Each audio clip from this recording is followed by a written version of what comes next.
all of that submission, and the submission that was second in the queue at 4:36 p.m. has been allowed.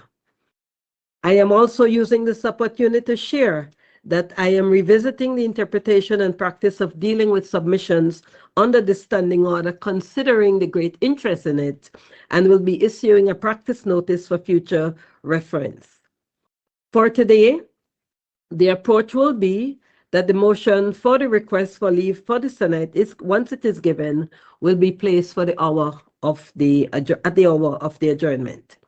As a reminder for today's virtual meeting, first, the operational protocol calls for the use of raise hand icon. You can also raise your hand physically if you so choose, as we often intend to do that automatically. Secondly, when making an intervention, you don't need to rise, you may sit.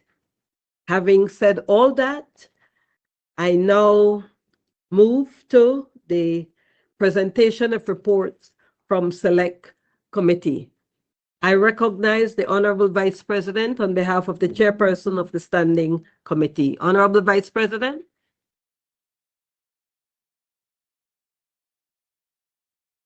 Thank you, Madam President. Madam President, I rise to lay on the table sessional paper number 28/1/15, report from the Standing Orders Committee on the operational protocols for virtual sittings of the Senate.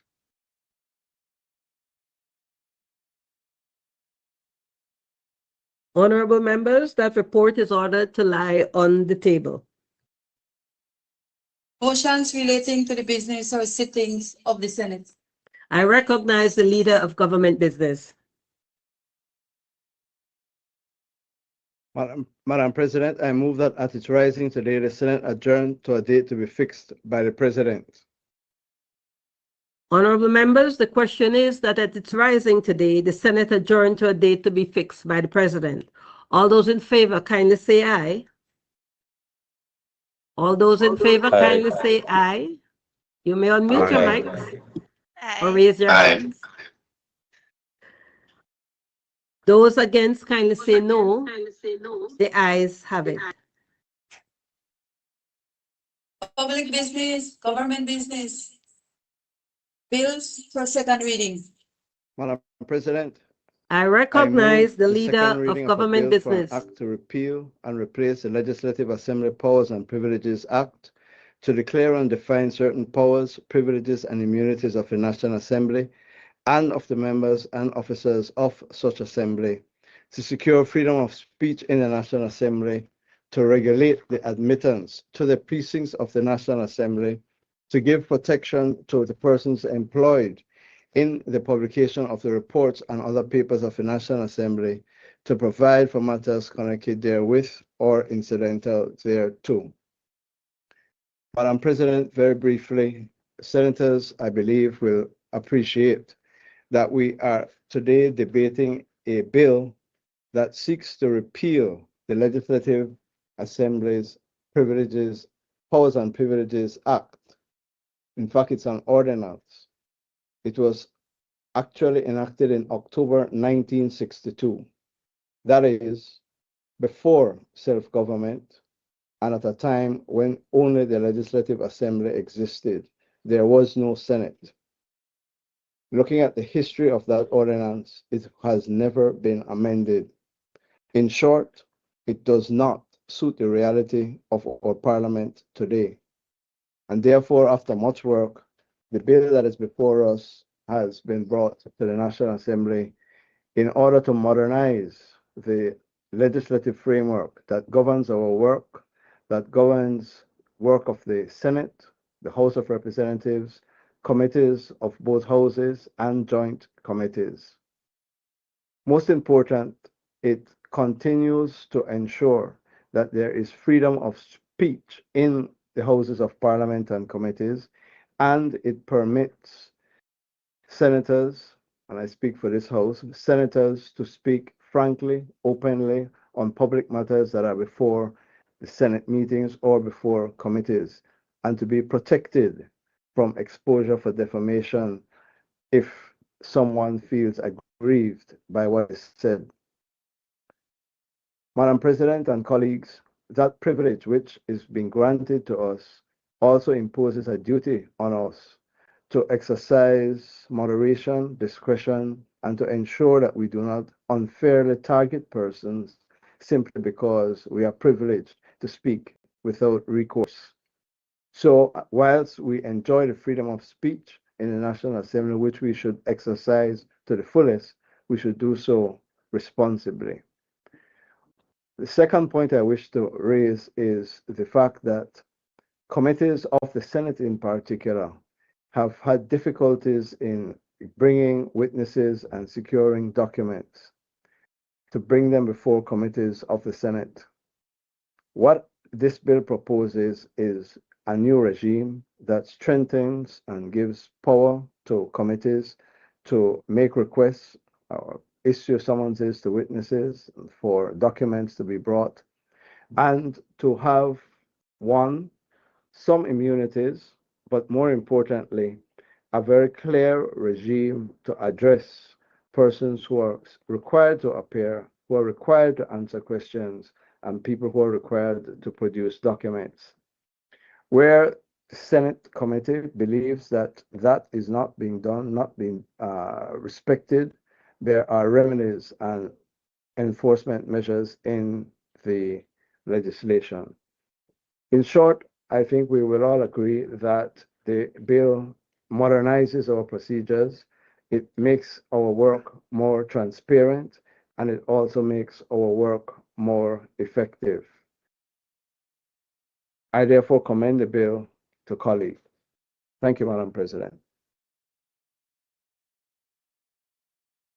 I recognize Senator Patrick Farber. Madam President, I rise to speak to the National Assembly Powers, Privileges and Immunities Bill, and I thank the lead Senator of Government Business for his intervention.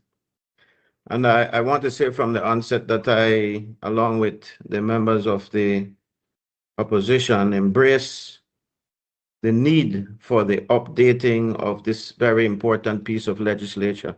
The leader is right that it has been long overdue, and it is time that we progress. But Madam President, it is important that there is a clear understanding of the importance of the privileges in this democratic system. Privileges exist to protect the independence of the Parliament and to secure the freedom of speech within these chambers and to ensure that legislators can carry out their constitutional responsibilities without fear or undue interference. It was never intended to insulate the executive from scrutiny or to frustrate the investigative role of Parliament in this piece of legislation. And at first glance, Madam President, the bill presents itself as a kind of modern reinstatement of long-standing principles. However, when you look at the bill a little closer and you examine it, it raises serious concerns about balance and about accountability and the effective functioning of parliamentary oversight.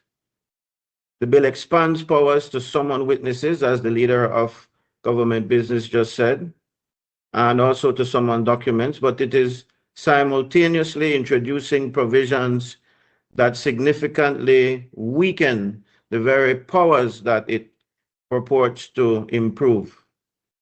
Our gravest concerns, Madam President, lie in section 16, subsection 2. That provision states that no public officer shall be required to give evidence or produce documents relating to unpublished official records or affairs of the state, except with the consent of the Governor General. Now, Madam President, on its face, this may appear to be a procedural safeguard, but in reality, it introduces a fundamental obstruction, in our view, to the parliamentary inquiry process. The Governor General acts on the advice of the executive, and we should not forget that. Therefore, this section effectively places the executive in a position to control who may appear before parliamentary committees and what evidence may be disclosed. This creates a situation where Parliament can summon witnesses in theory, but be blocked in practice whenever scrutiny becomes uncomfortable or practically inconvenient or politically inconvenient. This provision, Madam President, frustrates the parliamentary process in a very real and practical way. Committees of this National Assembly are tasked with examining public administration, public expenditure, and matters of national importance. Our work depends on timely and unfettered access to evidence from public officers. By requiring consent before participation, Section 16, subsection 2 introduces delay. It introduces, Madam President, uncertainty, and it is a clear risk, in our view, for political interference. Even more troubling, Madam President, is the breadth of the language used in the proposed legislation. References to unpublished records or affairs of the state are narrowly defined. A public officer need only assert that information falls within those categories to trigger the consent requirement.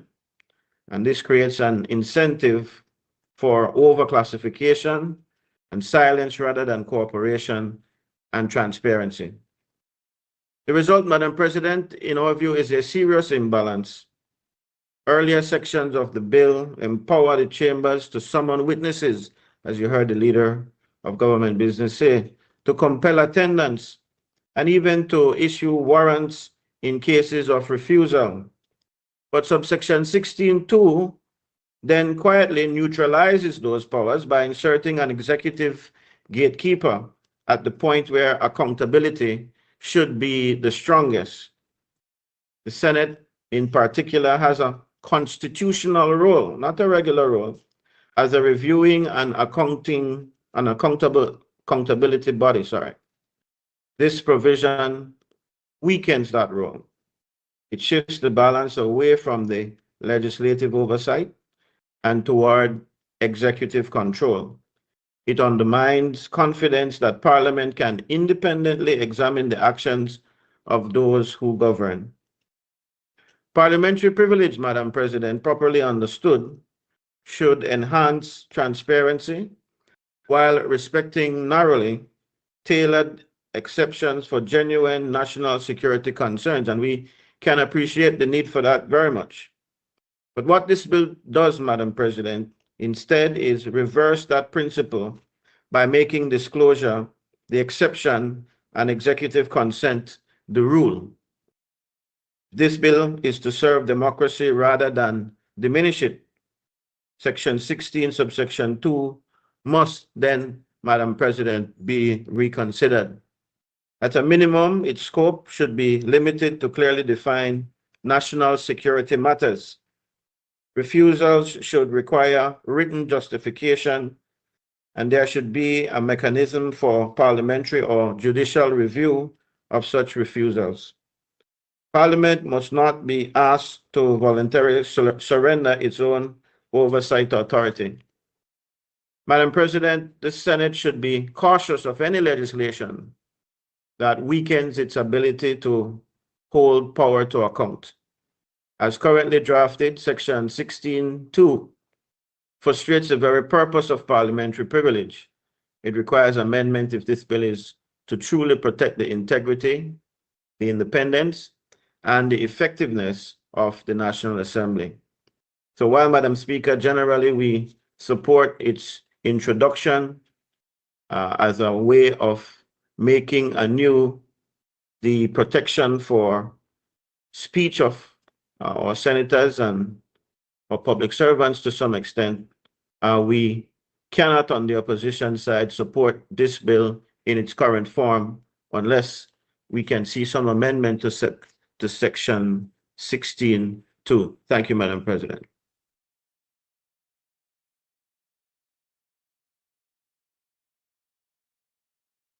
Senate I am not seeing a hand raised. Will someone be additionally speaking on the bill?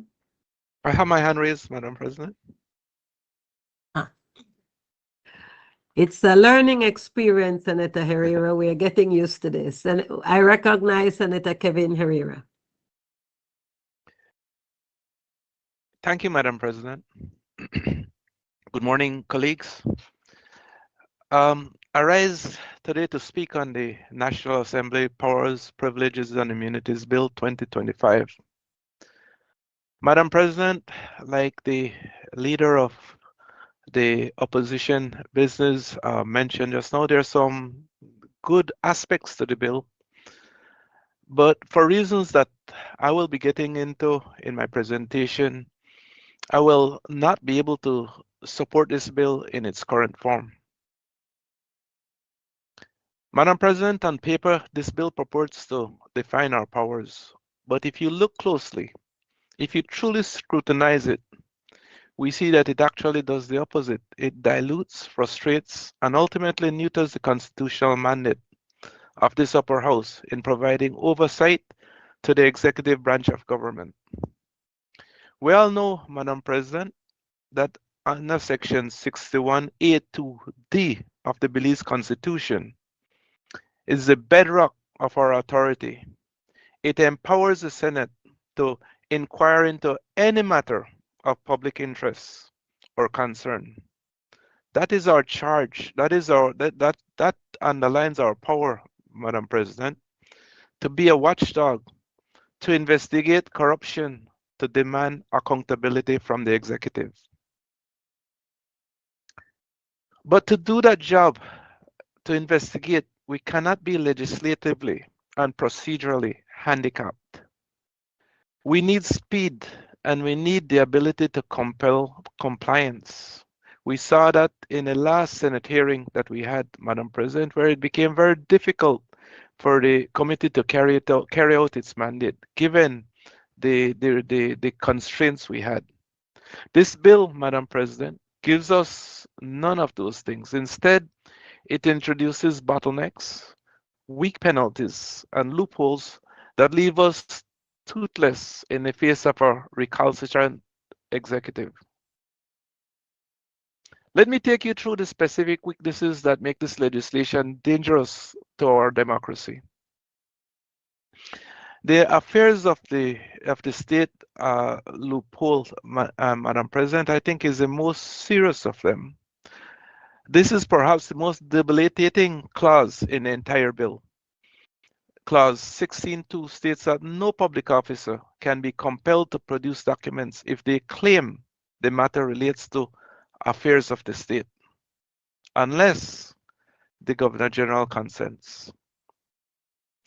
Now we know the reality of our system, Madam President. The Governor General typically acts on the advice of the Prime Minister or the Cabinet. So let us play this out. If the Senate is investigating executive corruption or mismanagement, the Governor General reaches out to the executive. The executive can simply advise the Governor General to withhold consent under the guise of affairs of the state. It's a very broad term. Anything can come under that term, Madam President. It's like in football. I don't know if we watch American football, Madam President, but you know there's this desperation play at the end of games when teams are behind that they call a Hail Mary. It reminds me very much of that, Madam President. It's pretty much done in desperation to catch whatever was missed during that time. The result is absurd, Madam President. This very entity we are investigating holds the key to the evidence we need to investigate them. It is a fox guarding the henhouse that is codified into law. This clause states that we cannot prosecute anyone for lying to us, and I'm talking about clause 38 now, Madam President. Clause 38 says that that we cannot prosecute anyone for lying to us or obstructing us without the report going to the Attorney General and receiving the consent of the Director of Public Prosecutions. The Attorney General is a member of the executive, Madam President, similar to what I went over a little earlier.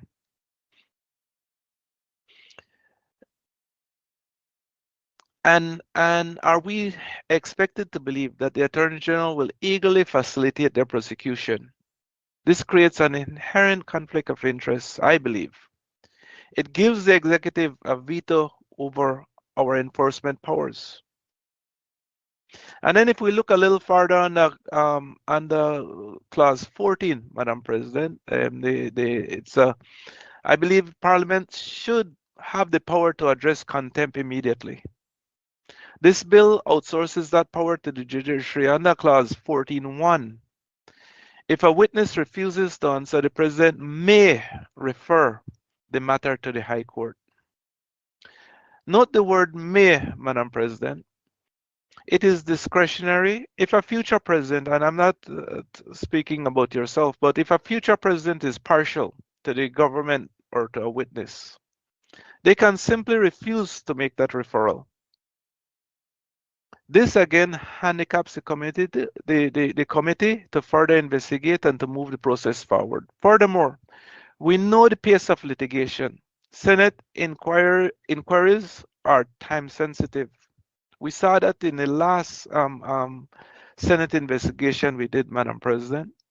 By forcing us to pause proceedings and file a reference with the High Court, we are inviting massive delays.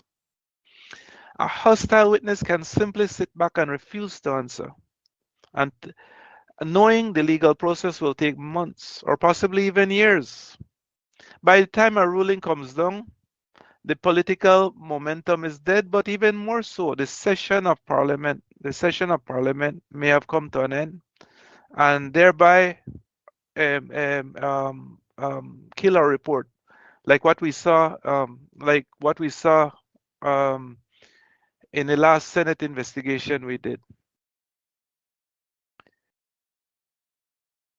Madam President, and Madam President, for this, we're not even talking about the cost of that yet. Remember that the Parliament does not have its own attorney. This is something that I think we've spoken about in the chamber, but we don't have that, and so when an investigation takes place, we need to, the chair of that committee needs to send a budget up to the Ministry of Finance, which is then looked over. And you'll recall in the last investigation we did, our budget was slashed in half for no reason other than budgetary purposes, without really looking at the merits or demerits of the line items.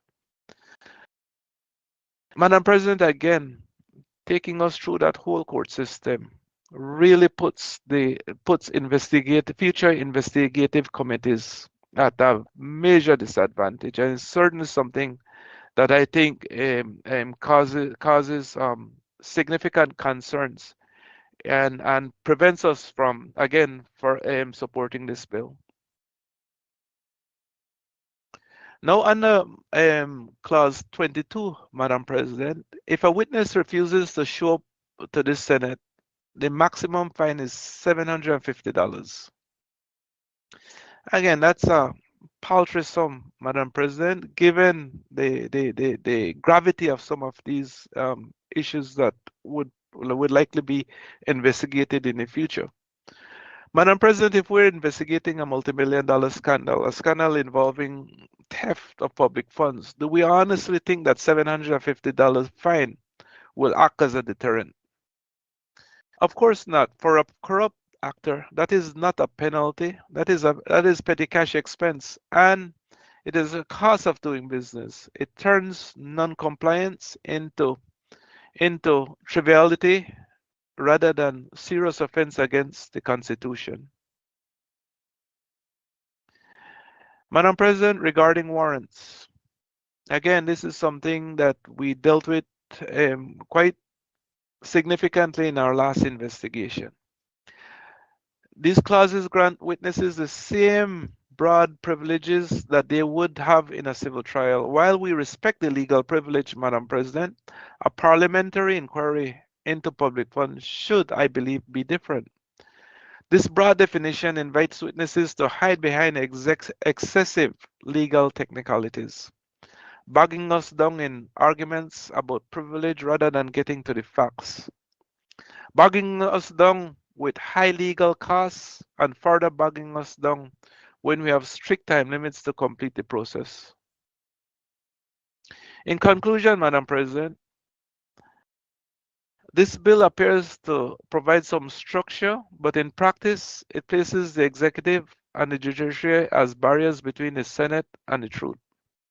By stripping us of direct punitive powers and allowing the executive to withhold evidence under the label of affairs of the state, this bill effectively neutralizes Section 61A(2)(d) of the Constitution. And I believe, Madam President, given clearly what the Constitution states in 61A(2)(d), I believe that this clause may actually be unconstitutional.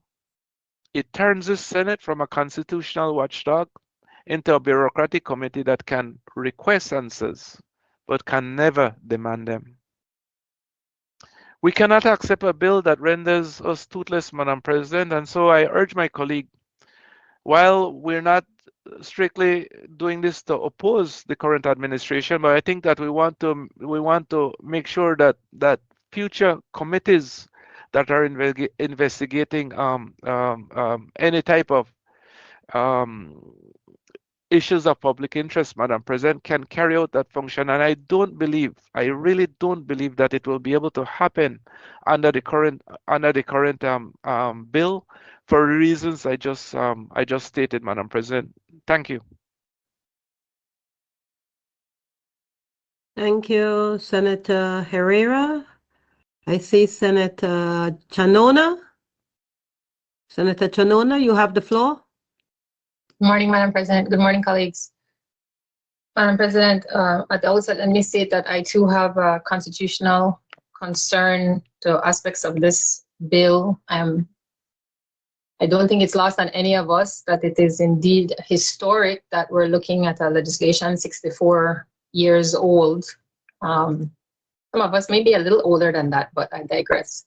But I do take the point as being informed by my experience as chair of the last Senate Select Inquiry, that notwithstanding its age, this was still deemed good law by the court, High Court of Belize. And notwithstanding that, Madam President, that there were still attempts to leverage age as some type of issue and to say that it was not applicable. But as we know, we must respect our elders. So notwithstanding that, I will support updating the Powers and Privileges Bill. The 1962 date means that it predated the Constitution. So like Senator Herrera and Leader of Opposition have called out, we need to make sure that it aligns with the Constitution.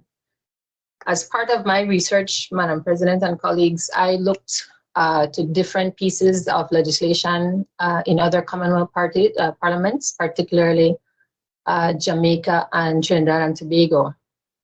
And I found this exact section referring now to 16(2) in Jamaica's Powers and Privileges legislation, but they did not include affairs of the state. Their phrase is public service. And Trinidad's version of this protection for its parliamentarians is much shorter. I think it's only like 2 or 3 pages, looking broadly and comparing it to the Constitution, of making sure, exactly as Senator Herrera called out, that it aligns with the constitutional powers in saying anybody can come, anybody that's deemed relevant can come by his office. So it relates to public business and public interests in affairs of the state. So I remain unclear, Madam President, as to the rationale for including this, because it seems like we, the drafters, included this deliberately. And I have to say by this time, it would be public record that I appeared in my other capacity in the lower house when this bill was presented and made a number of interventions and suggestions for change. And this was one of them. We also had a working session in 2025 on this, and similar concerns would have been raised. So no one should be surprised that this concern stands, given that we're still seeing this type of I would say very broad statement, and I'm interpreting as read. State of affairs is not listed in the interpretation at the beginning of the bill, so we can't see that this is limited to affairs of the state regarding security concerns or regarding any other category. Affairs of the state, to me, is what we do here, Madam President, what we are have sworn an oath to do. So because of that fear of supporting something that to me reads as unconstitutional, I also took it upon myself to confer with other speakers of Commonwealth parliaments that I've had the opportunity to meet and asking their insight. And they were also at a loss as to what the rationale would be and how that supports what our Constitution conveys, both in terms of separation of powers for the different parts of our democracy, but also for the specific, as Senator Herrera has called out, specifically for the powers and functions that the Constitution gives. And I do take note that it has been represented to me that any law that contravenes the Constitution falls to the wayside and doesn't apply, isn't legal. As Senator Herrera called out, we saw where those types of legal challenges took time away and muddies the water. So I do think it's important that we make every effort to ventilate these concerns, make adjustments where necessary before we advance with this legislation. So at this time, with this current version, I am not able to support this draft, Madam President. Thank you. Thank you, Senator Chanona.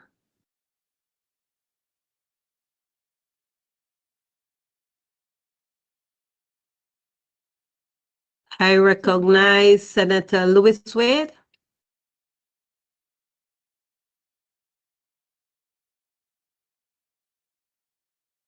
Thank you very much, Madam President. I'm going to be brief because I want to start by saying that I support my colleagues in what they have been saying so far as it relates to this bill.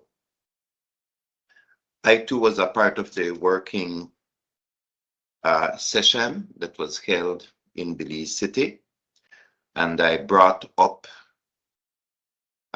point 15, and I noticed there has been some change, but not to the extent, and it still does not solve the problem that I had stated.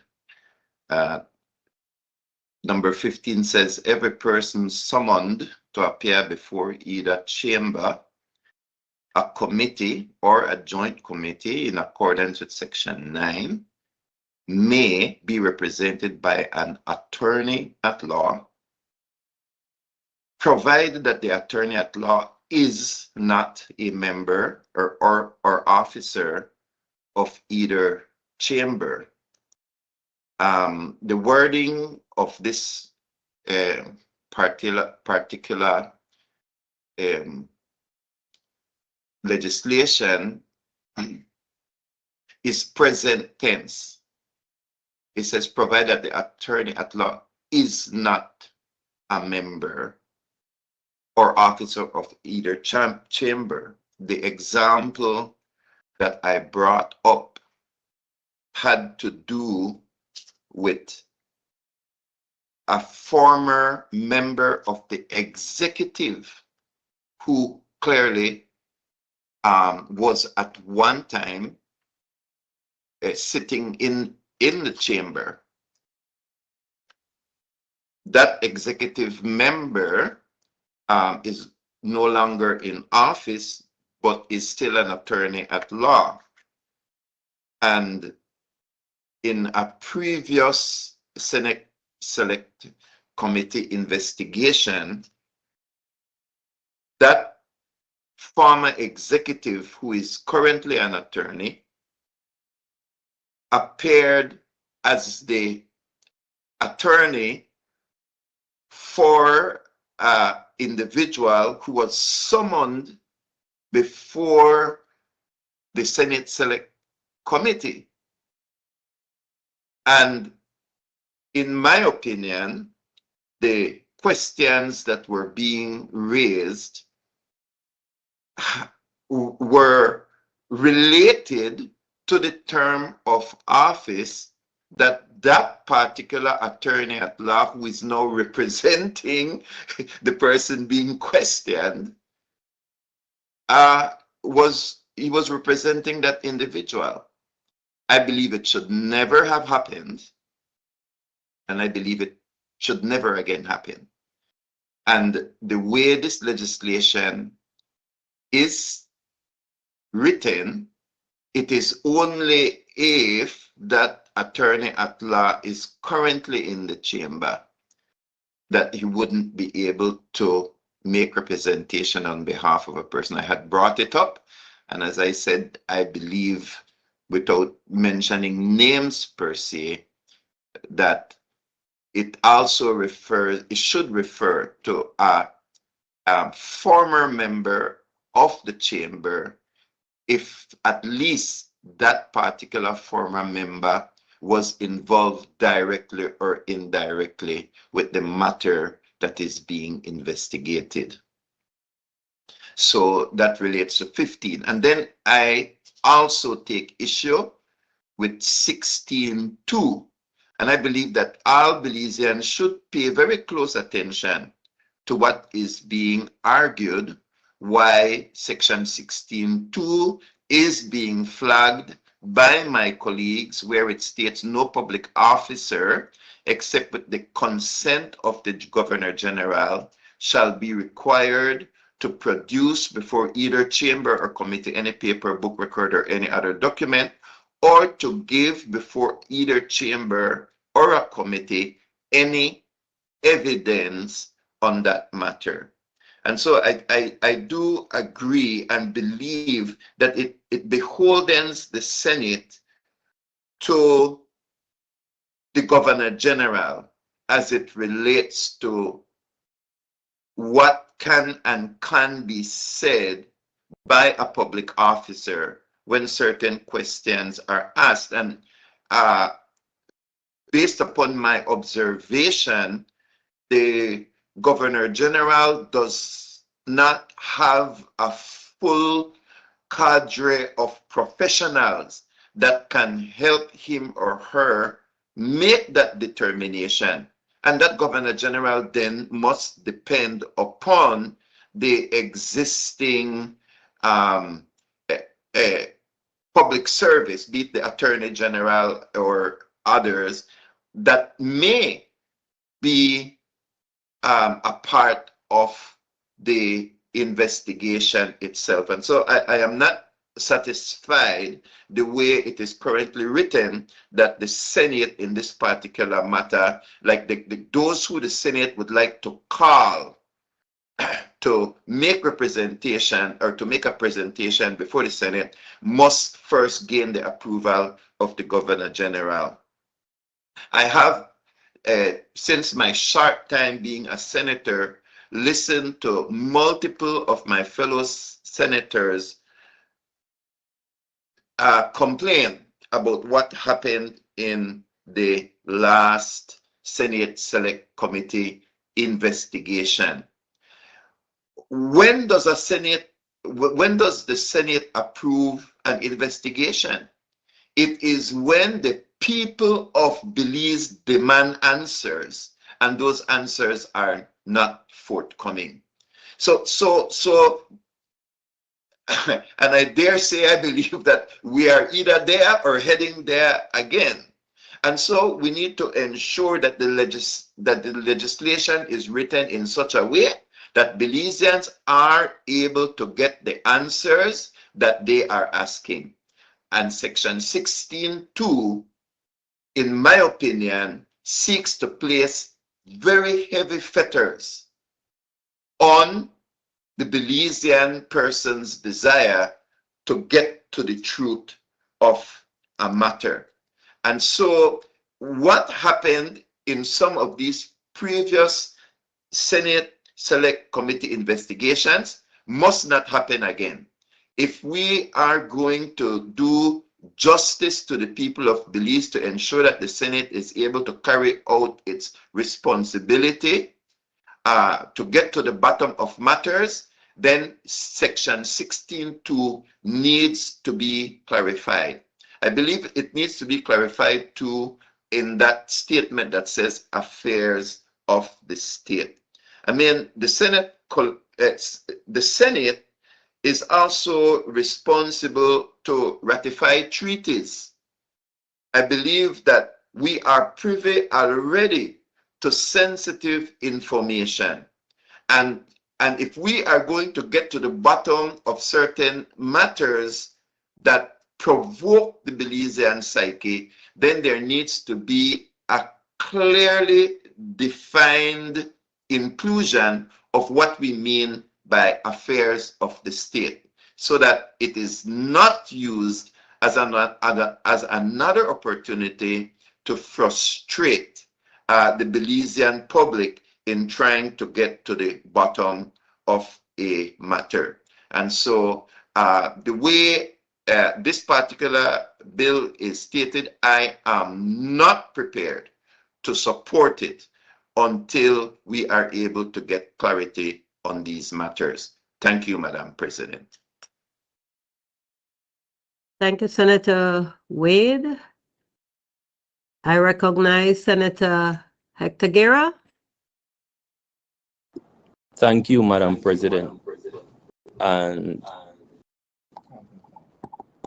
Happy New Year to all my colleagues here today. I've listened keenly, Madam President, to the concerns being raised, and I want to make a contribution in terms of the thinking I think that would have gone behind the legislation. And I want to start with Section 16 because it has raised a number of concerns. I think if we take a step back, Section 16 is addressing what we understand in law to be called crown privilege. So there are a number of privileges that exist in law, one of which is called crown privilege. It means that matters that affect national interests, matters that may affect the proper governance of a country, are given certain deference by the legislator, by the legislative branch of government and by courts, because naturally, if a matter is unpublished, one wouldn't want that to be released in the context of a public hearing where it would be detrimental to the national interest of a country.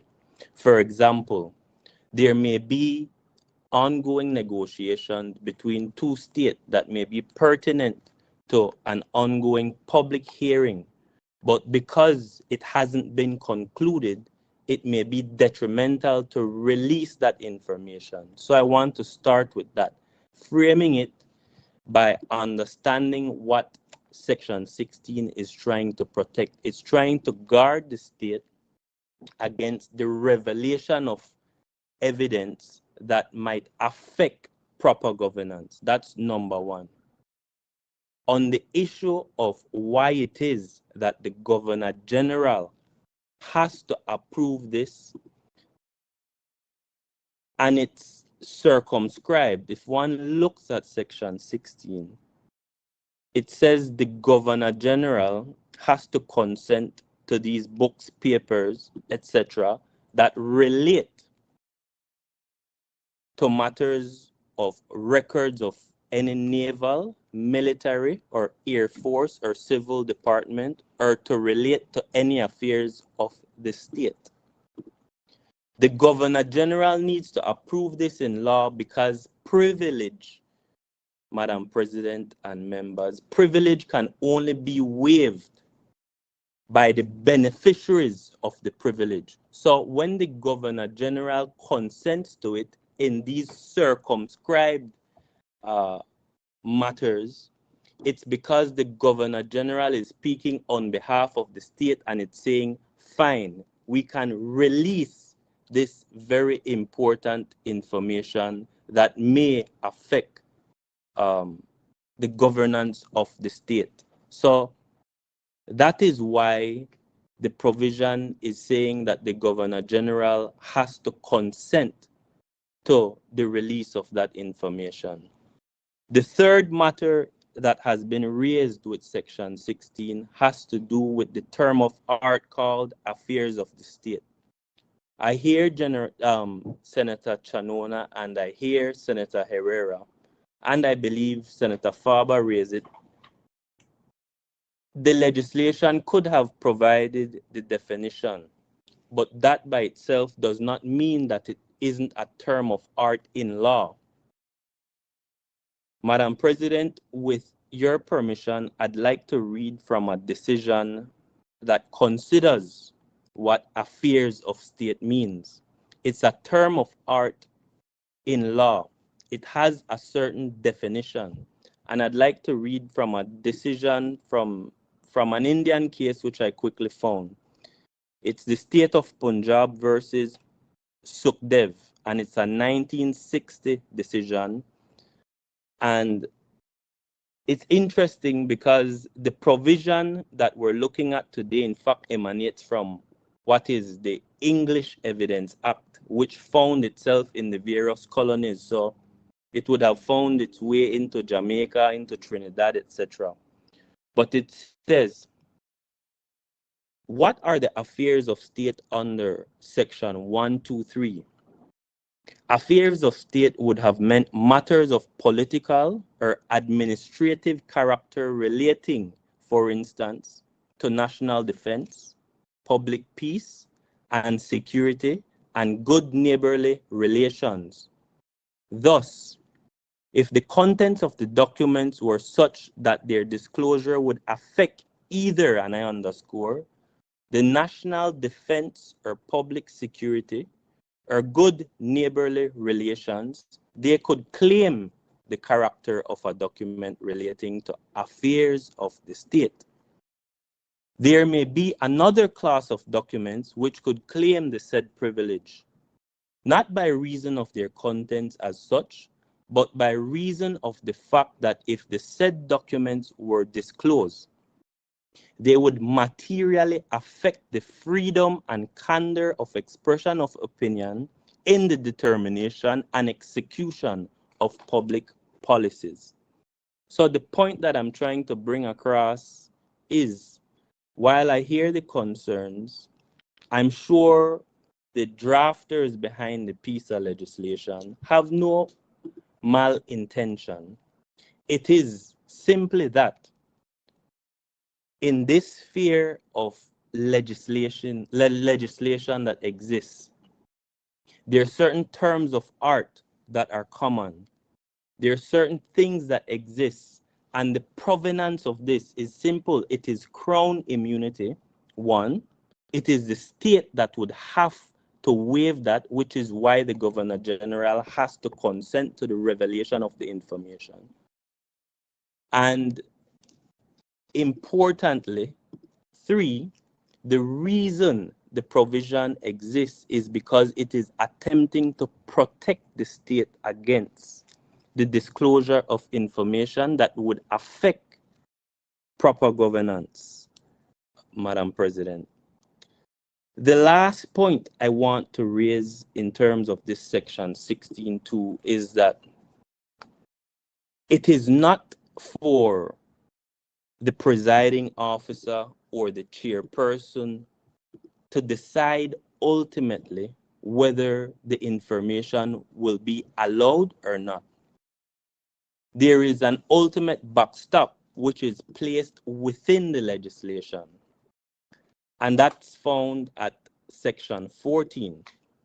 What section 14 envisions is that when a witness raises an immunity and says, well, hold up, I won't release this information, the legislative drafter has, in their wisdom, said, wait, we need to balance the interest of the public hearing that is ongoing against the interest of the witness.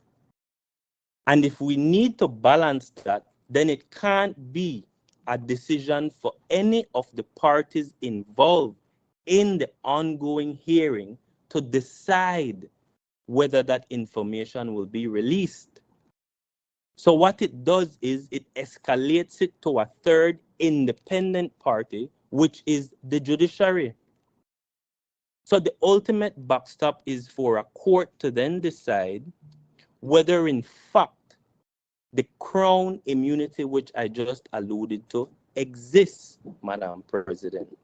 And it's key to look at this section 14, because what it does is at subsection 3 of section 14, what it does is it puts the obligation on the witness to justify through an affidavit why it is that the information should not be disclosed. And if that reason is not sufficient, if that witness is not able to show properly that it would affect proper governance, then a court will decide that it needs to be released. And while I hear my colleagues about resources that are allocated to the National Assembly, and perhaps I acknowledge that, that has nothing to do with the section that we're looking at in isolation. That has to do with the allocation of resources that must come from the executive.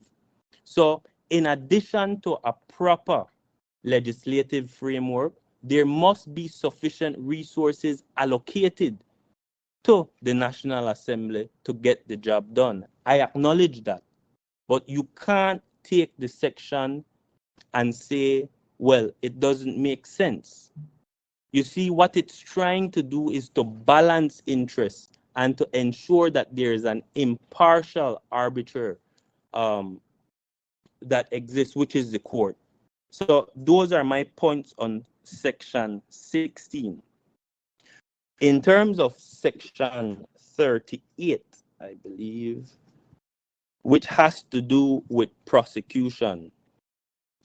So in the ordinary course of things, any crime that is committed is investigated by the police and is then passed over to the to the Director of Public Prosecution for prosecution. So what this section is envisioning is two things, and it's not out of the ordinary. It's one, a simple report would be provided to the Attorney General in terms of a possible offense. That's a report. The Attorney General does nothing else. The Attorney General is not required to consent to a prosecution. Who is required to consent to the prosecution is in fact the Director of Public Prosecution, which I need to say this, that's already the case in terms of our constitutional framework.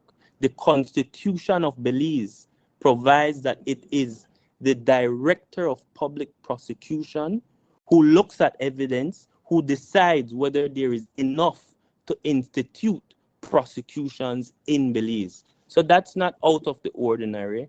And to underscore this fact, one must look at the rationale behind this section. The rationale is that in order to protect from political motivated prosecutions, one must escalate the matter to the DPP, who is given a level of great independence within the structure of the Belize Constitution.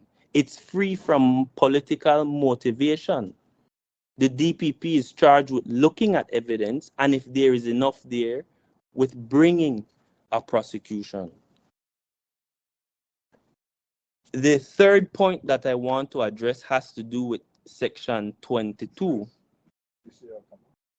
Section 22 deals with an offense in terms of refusing to answer questions. Yes, there is a fine, but I must stress that that's conjunctive, and the other penalty is actually imprisonment to 3 months. And I think that's key to also point out. Madam President,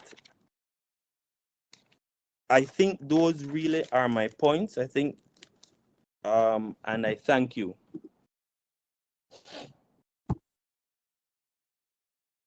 Thank you, Senator Guerra. I recognize Senator Glenfield Dennison. Obliged, Madam President.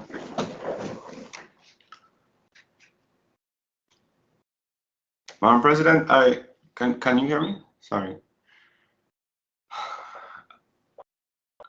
On this matter, Madam President, I just wish to make my position clear. I am clearly objecting to this particular bill. And I stand very firmly I'm not intended to legally advise this able body any further or offer my legal opinions, simply because the 1932 compensation of 1365 is now wholly inadequate to account for it. And if we're speaking about uplifting the privileges and making the parliament work, I think as the representative for the Trade Union Congress, we must ask at the very least ChatGPT how much $1365 in 1962 is today. And I will suggest very kindly, Madam President, that it's about what they pay a judge right now. That being said, Madam President, Council who just spoke, my learned friend, said you can't say this section don't make sense. I'm here to tell the people of Belize the sections do not make sense. And they don't make sense for the following reasons. The Constitution is the supreme law of the land. And it is the Constitution that empowers the Senate to make these inquiries. There are guardrails in place, people of Belize. A motion for an inquiry has to be clearly stated, and the contents of that inquiry have to be clearly defined in that motion. So we're not on a fact-finding witch hunt. A matter of national interest has arisen. Senators have determined that that matter must be ventilated by their constitutional duty to the people of Belize. And it is in pursuit of that high duty to the people of Belize, for which we get $1,365 a month, that we are doing this work. And that work, in my time in the Senate, has been sidelined by the use of privileges that are now being updated to make it worse. So let me address the last point, my friend. Well, the penultimate point my friend made. Section 38, let's be very clear. 38 will not function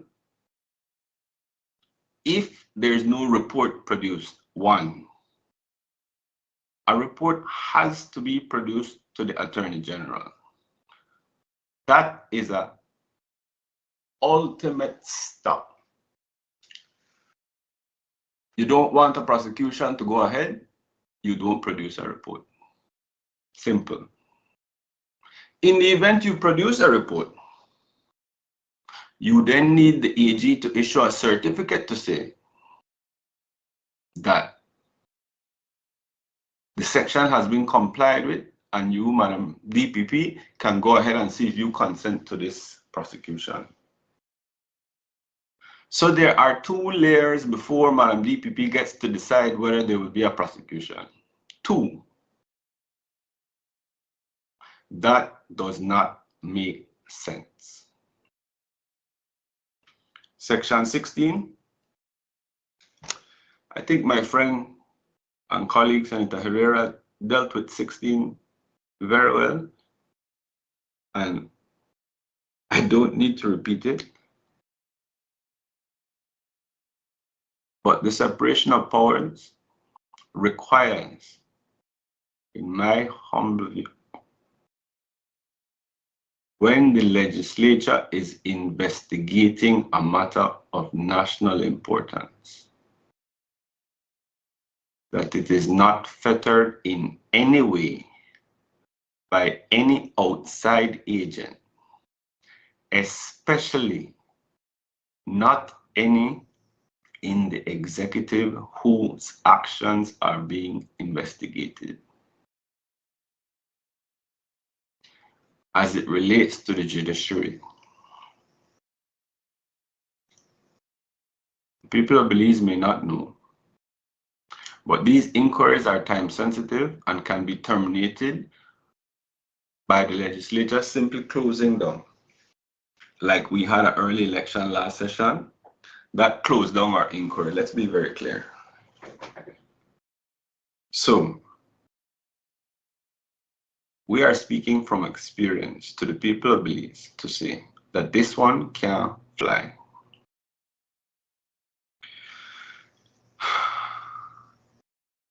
I'm not going to go and try to debate crown privilege and why and so. I don't agree with my friend. For those reasons, Madam President, I will not be supporting this bill. I yield. Thank you, Senator Glenfield Dennison. I now recognize Senator Gabriel Zetina. Thank you, Madam President.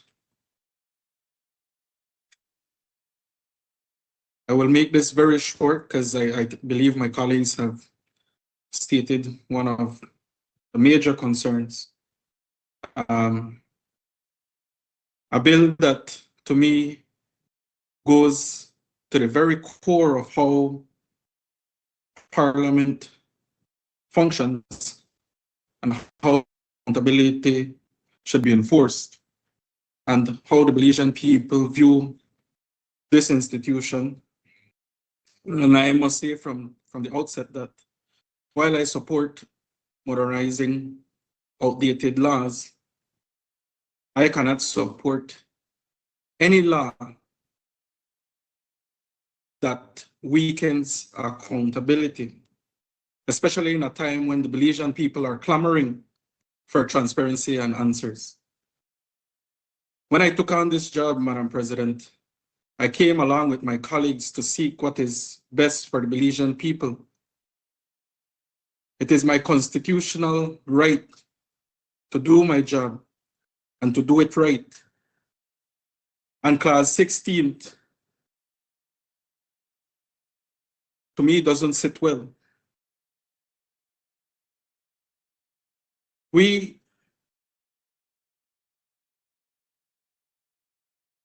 To me, this provides that a public officer may refuse to produce documents or answer questions before Parliament if an officer states that the matter related to unpublished on official records or to affairs of the state, unless a third party consents, in this case, the Governor General. And Madam President, if we're to be frank, it means that when the Senate summons a public officer, the very person or people entrusted with the public purse and the public authority, those officers may come to us and say, Sorry, I just can't appear. Classifying it as affairs of the state.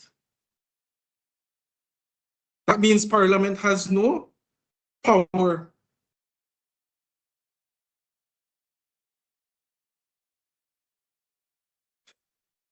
perception matters. Whether the drafter had no malicious intent. This matter was raised in a previous committee meeting by other senators. And so the question is, why was it ignored? When other parts of the bill was adjusted, was amended, and brought with those changes. And so while Senator Aguirre might be defending the drafter, to me, this is a deliberate attempt to leave this clause the way it is. If a public officer is being asked to answer questions, I don't think he should shelter behind a third party and classify it as affairs of the state.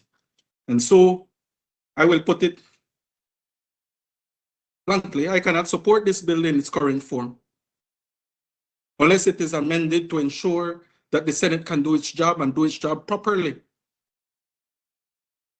Especially when we're seeking answers to alleged corruption, mismanagement of funds.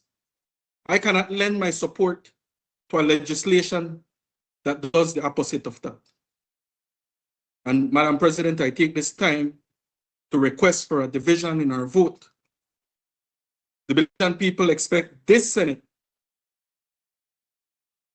to be the check and balance, not observers. And so we hope we can get the support of our other senators. Thank you, Madam President. Thank you, Senator Zetina.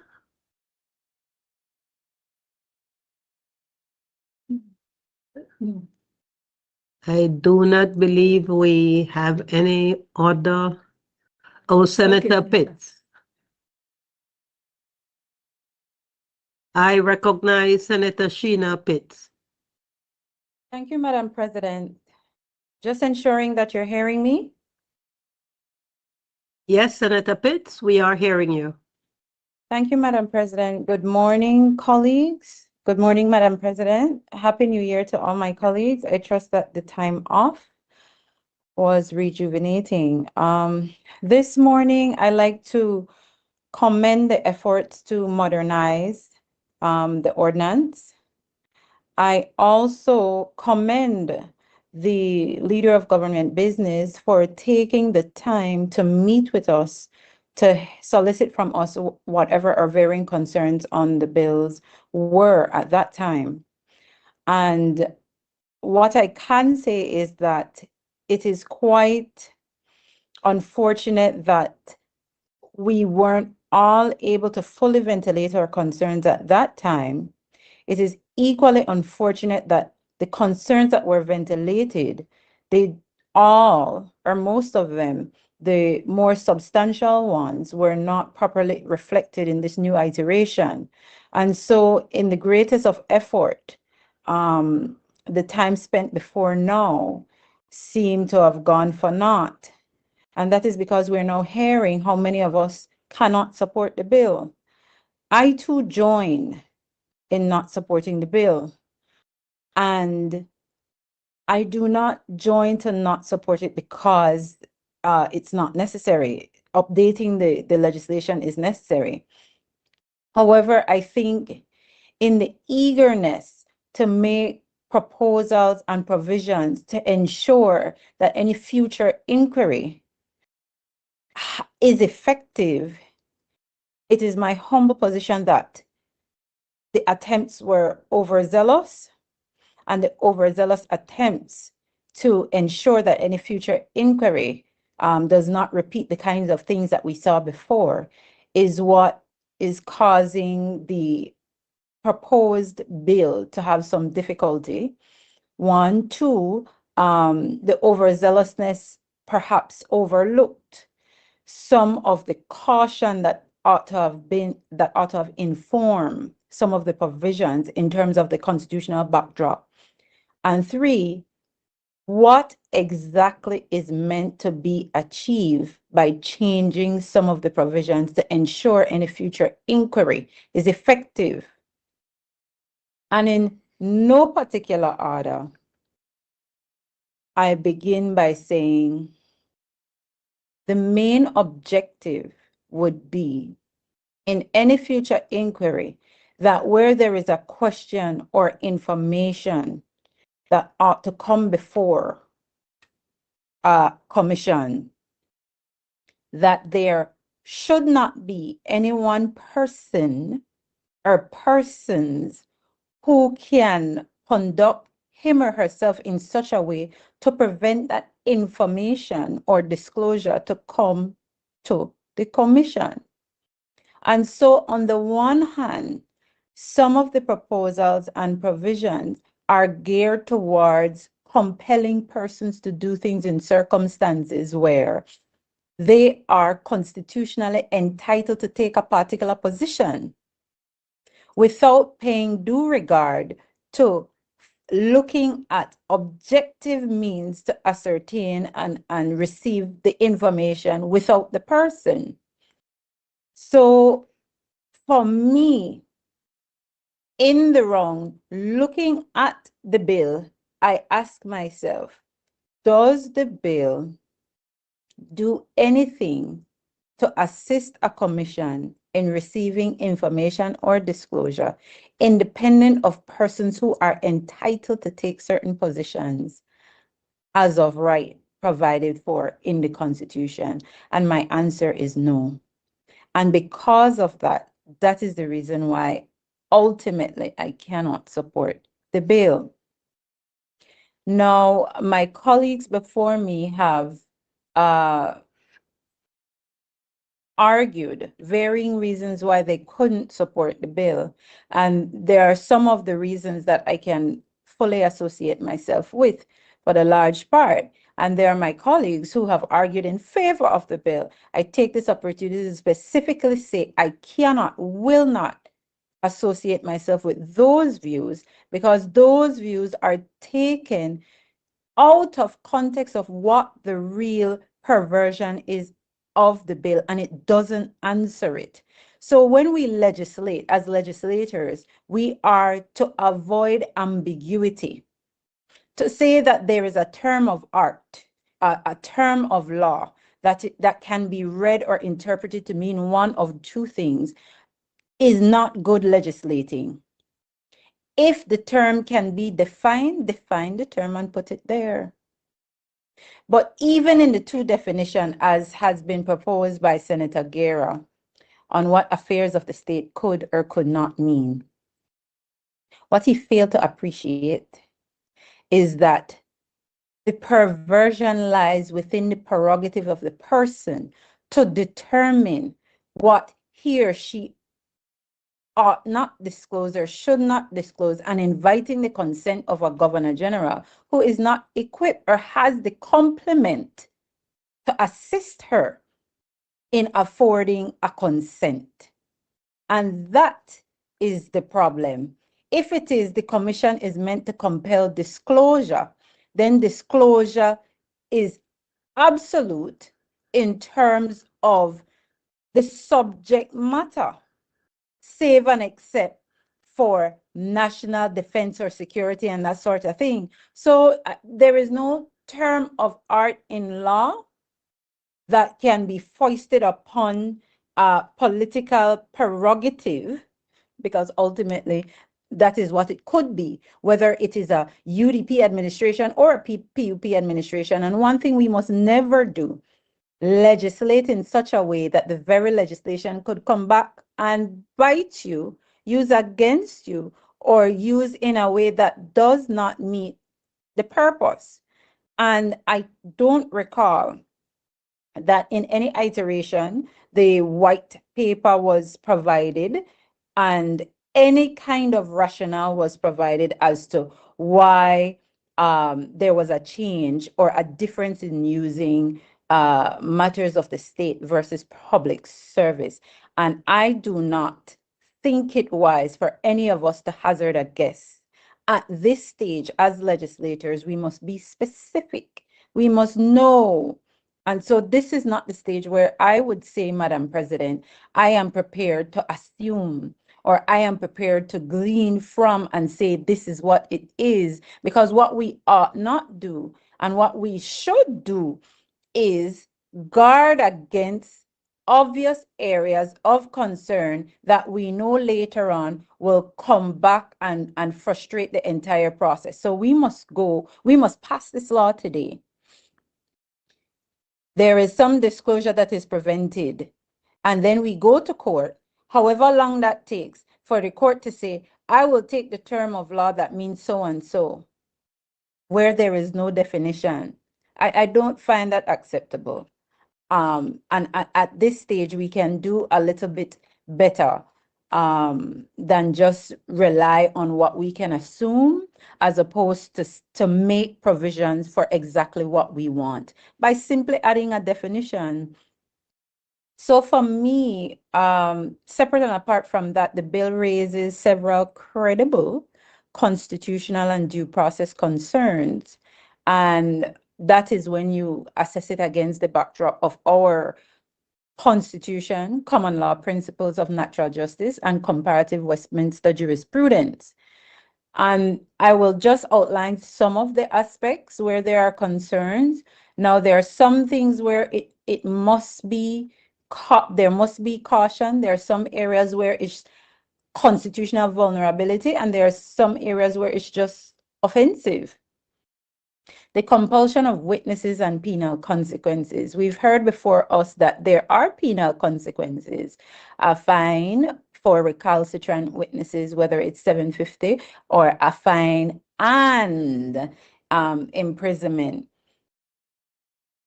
That is not for me the issue. The relevant provisions there would be 9 through 14 and section 22.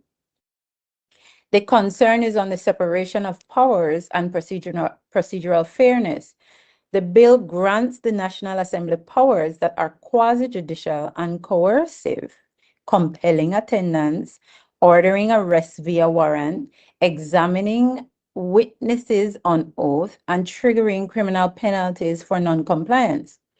And while parliamentary committees traditionally have investigatory powers, the concern arises because the same body that initiates the inquiry also controls the summons process and determines materiality of evidence. There is no independent decision maker at the front end to assess relevance, necessity, or proportionality. And what has been established in the bill is that once the proceedings have commenced, the same rules that applies in a court of law is what applies there. Section 14 introduces high court involvement for recalcitrant witnesses. That safeguard only arises after refusal, not before compulsion. And this creates tensions within natural justice principles, or I would say audi alteram partem, an impartial adjudication. And so for me, that is what we should look at if we are to proceed with the existing provisions. The arrest warrant issued without judicial authorization is another concern. The relevant provision is 12.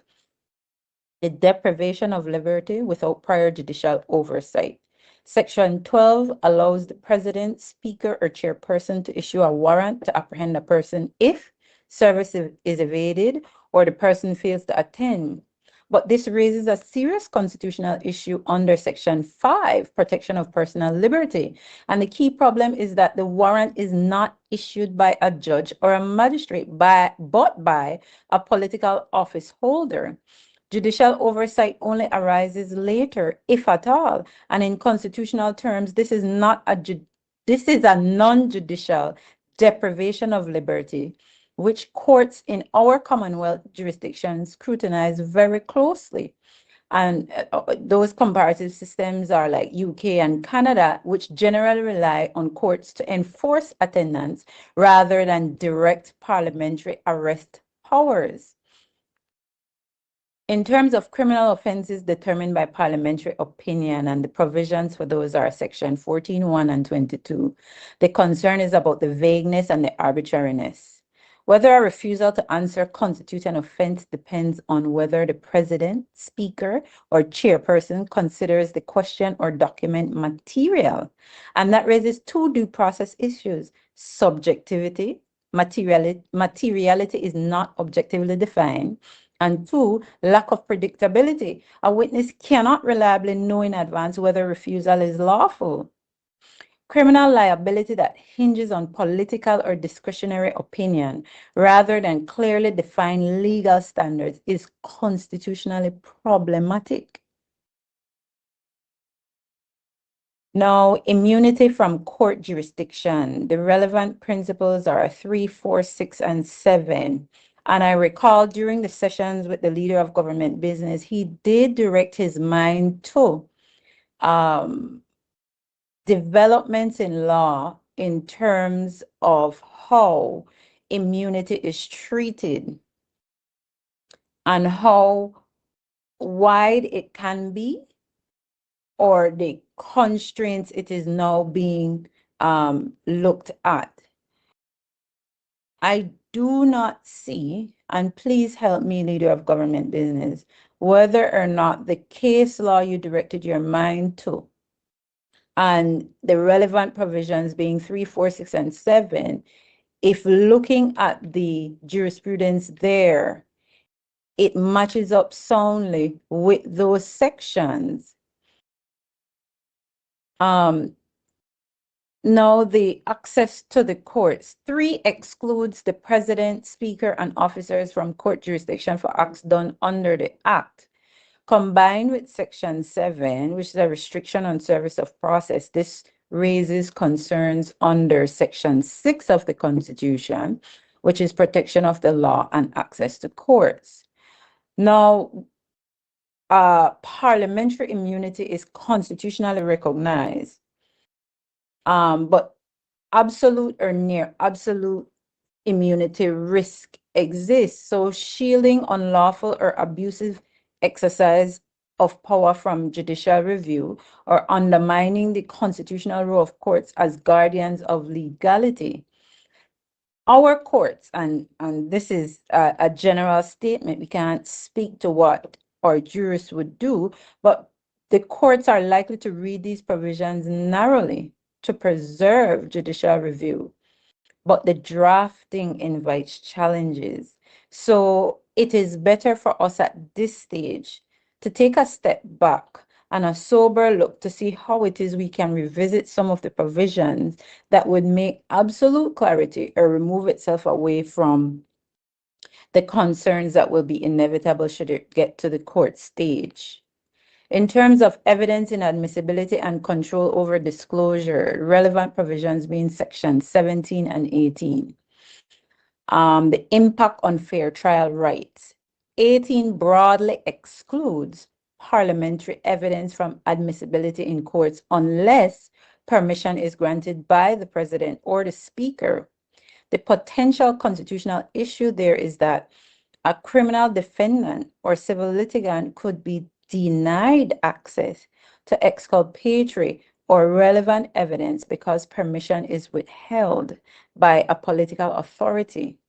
And this conflicts with fair hearing guarantees under the Constitution and the common law right to make full answer and defense. The absence of express proportionality safeguards, and these are structural relevant observation. The bill does not expressly require that summonses be reasonable or proportionate. Less intrusive means be considered or reasons be provided for compelling specific witnesses. And modern constitutional jurisprudence increasingly requires proportionality analysis where fundamental rights, which like liberty, expression, and privacy are affected.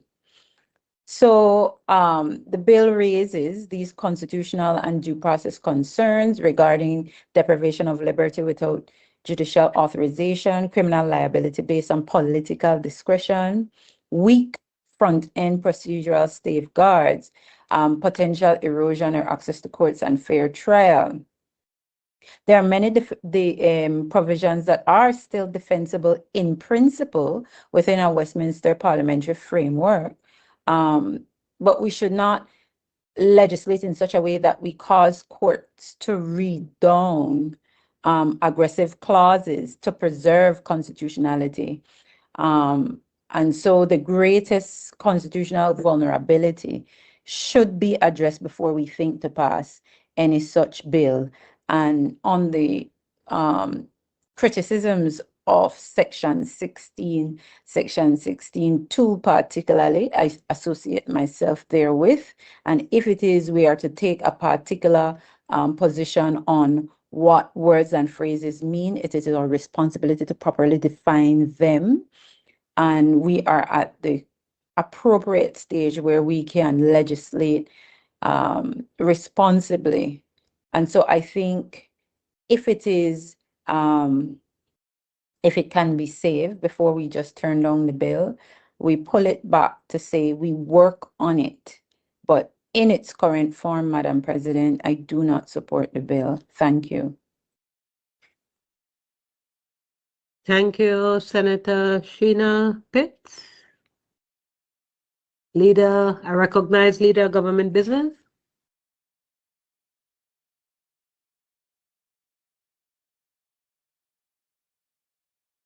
Thank you, Madam President, and thank my colleagues for their informed contribution to the debate.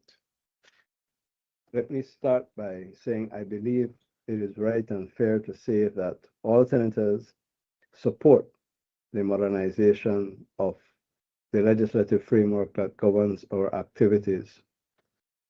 And so we have a common interest in ensuring that the bill enjoys our support. And in doing so, it's necessary to make sure that it is effective. In addition to some of the comments that have been raised so far, Madam President, for me, there are a number of other, perhaps less substantive, but in my view, necessary provisions that need a second look, or perhaps a third or a fourth look.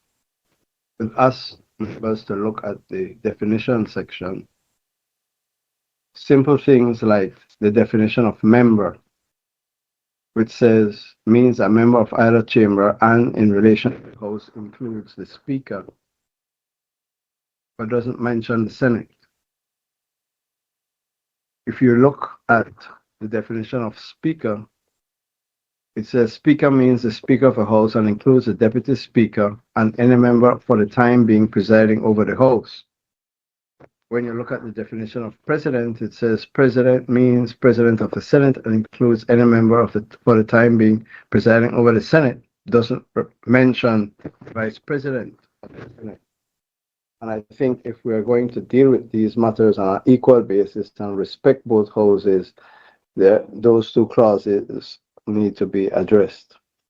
Clause 5, no member shall during a session be liable to arrest or imprisonment or any civil process except for a debt which constitutes a criminal offense. That latter phrase, I'm not sure what it means. And I think we need some guidance as to whether that is what is intended. When one looks at the Legislative Assembly powers and privileges bill, it's much ordinance, it is much simpler. And I suspect there may be a merging of two concepts here that results in what appears to me to be a provision that is unclear. Madam President and colleagues, if we can go to clause 14 of the bill.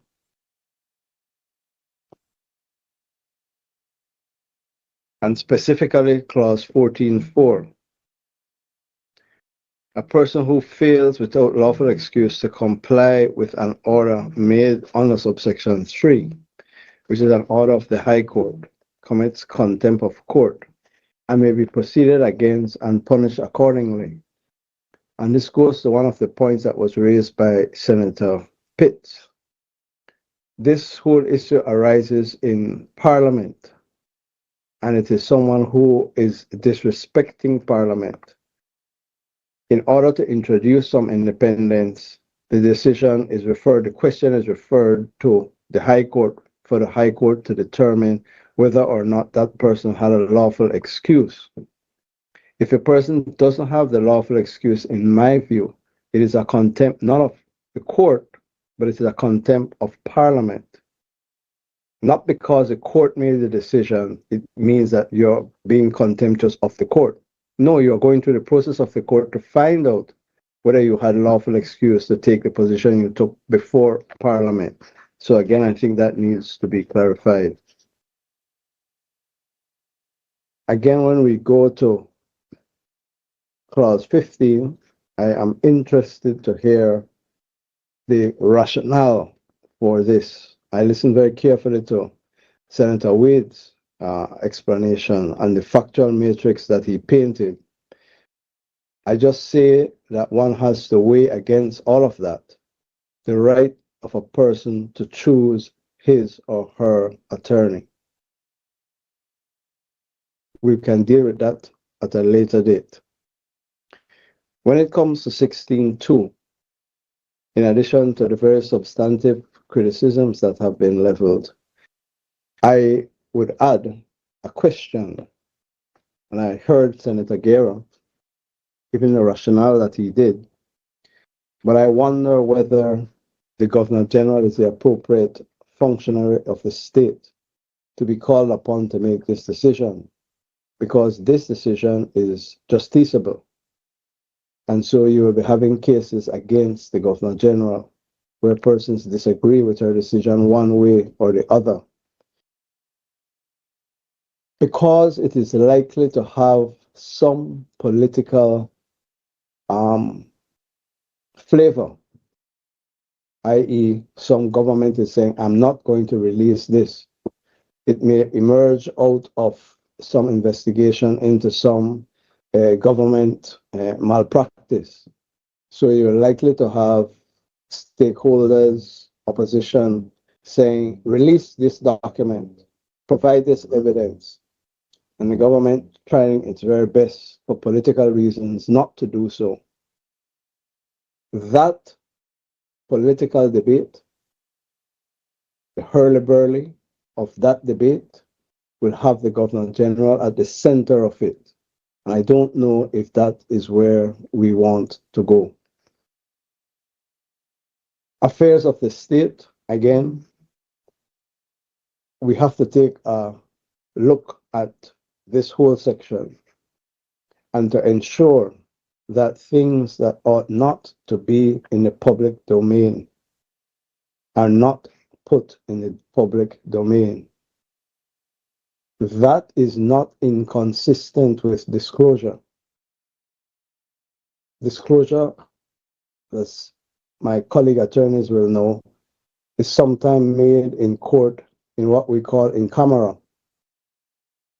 So if there is a sensitive national security issue that the Senate is genuinely investigating, and it needs to hear from the Director of National Security, the Commissioner of Police on a sensitive matter, it may be able to say, I'm holding a private meeting, and that information is then given on the basis of strict confidence that it will not emerge in the public domain.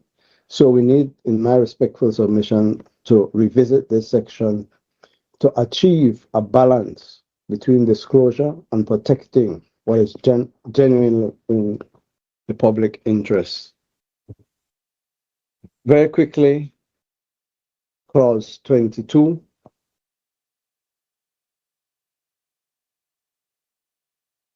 I think 22B refuses to be examined before or to answer any question put by the Chamber or Committee. We have to introduce without lawful excuse into this. It appears in another section but it has to be inserted here, in my opinion. Two more comments, Madam President. And I would just say that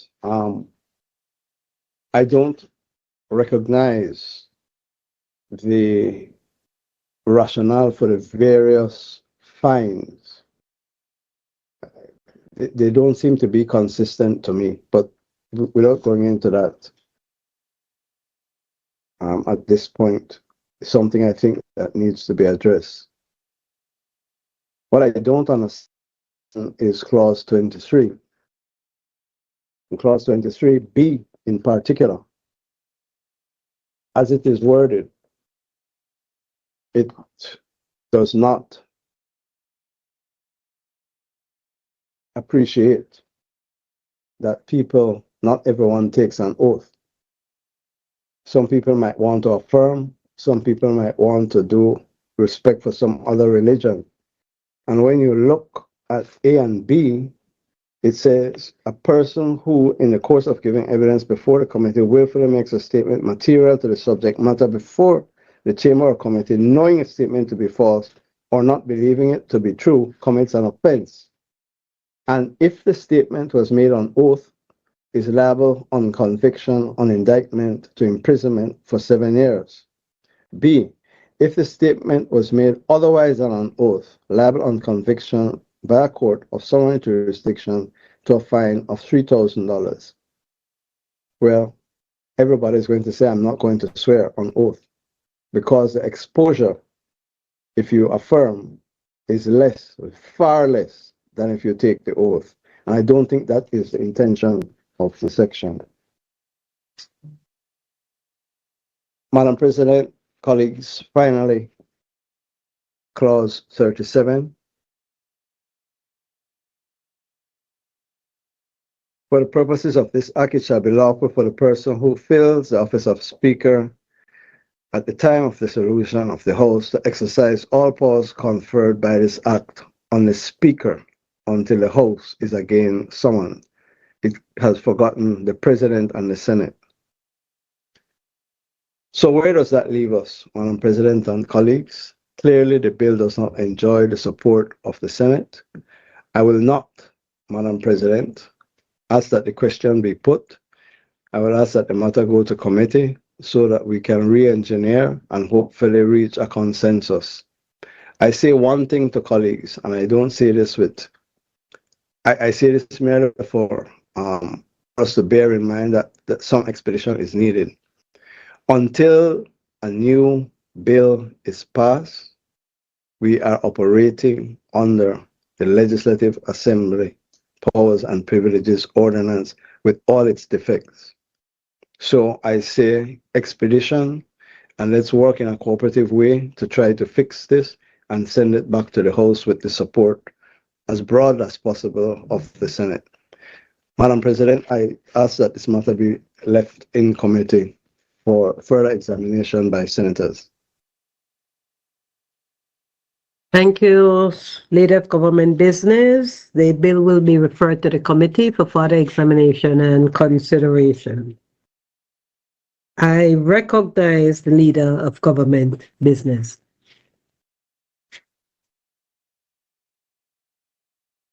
Madam President, I move this. With your permission, can we take the next two bills together? You may proceed. I move the second reading of a bill for an act to appropriate further sums of money for the use of the public service for the financial year ending the 31st day of March 2025, and the General Revenue Supplementary Appropriation Bill 2025-2026. Madam President and colleagues, these two bills are, as we are all aware, late. It has been before the Senate for quite some time, and even when they came before the Senate, they came at a late time. We are virtually near the end of the financial year, and we are in duty bound to address the bills at this stage. The reason why it's being done at this stage, of course, is because on the last occasion, our debate did not allow us to capture or to attend to the other bills that were on the other paper. I would like to just give a very brief overview of these two bills. There is no doubt, Madam President and colleagues, that we are dealing with an astronomical amount of money, $210 million worth of public funds, for which approval in some cases is being sought retroactively and in some cases prospectively. Under the first bill, the total amount to be appropriated is $131,694,601, which is made up of $30.4 million of recurrent, $74 million of Cap 2, and $27.2 million of Cap 3.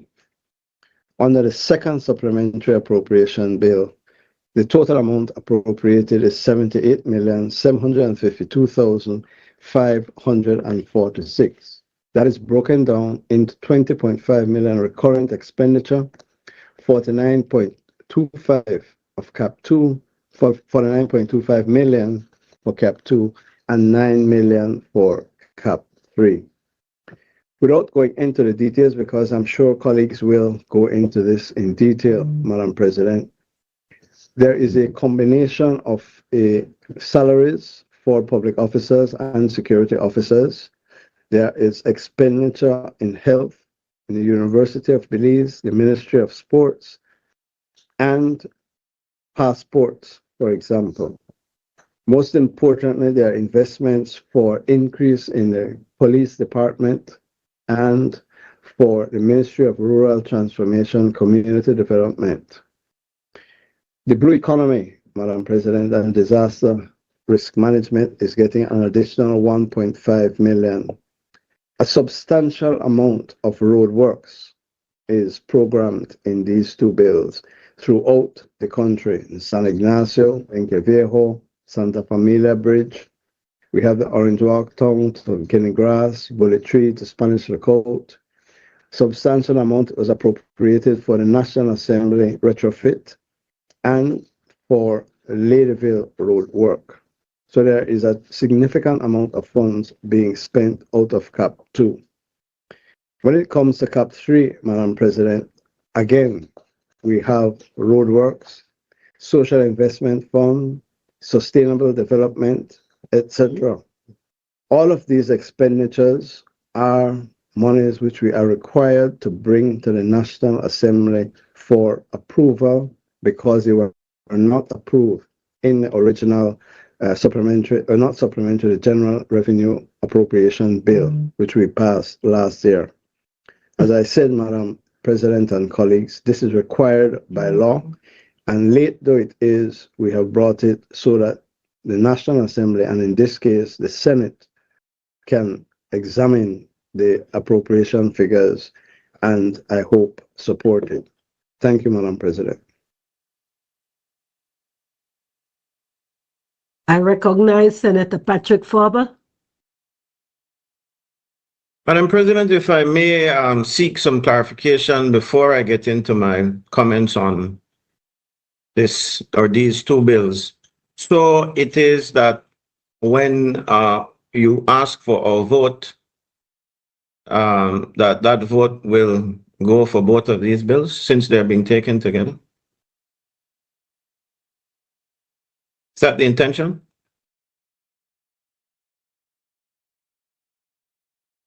Leader of Government Business.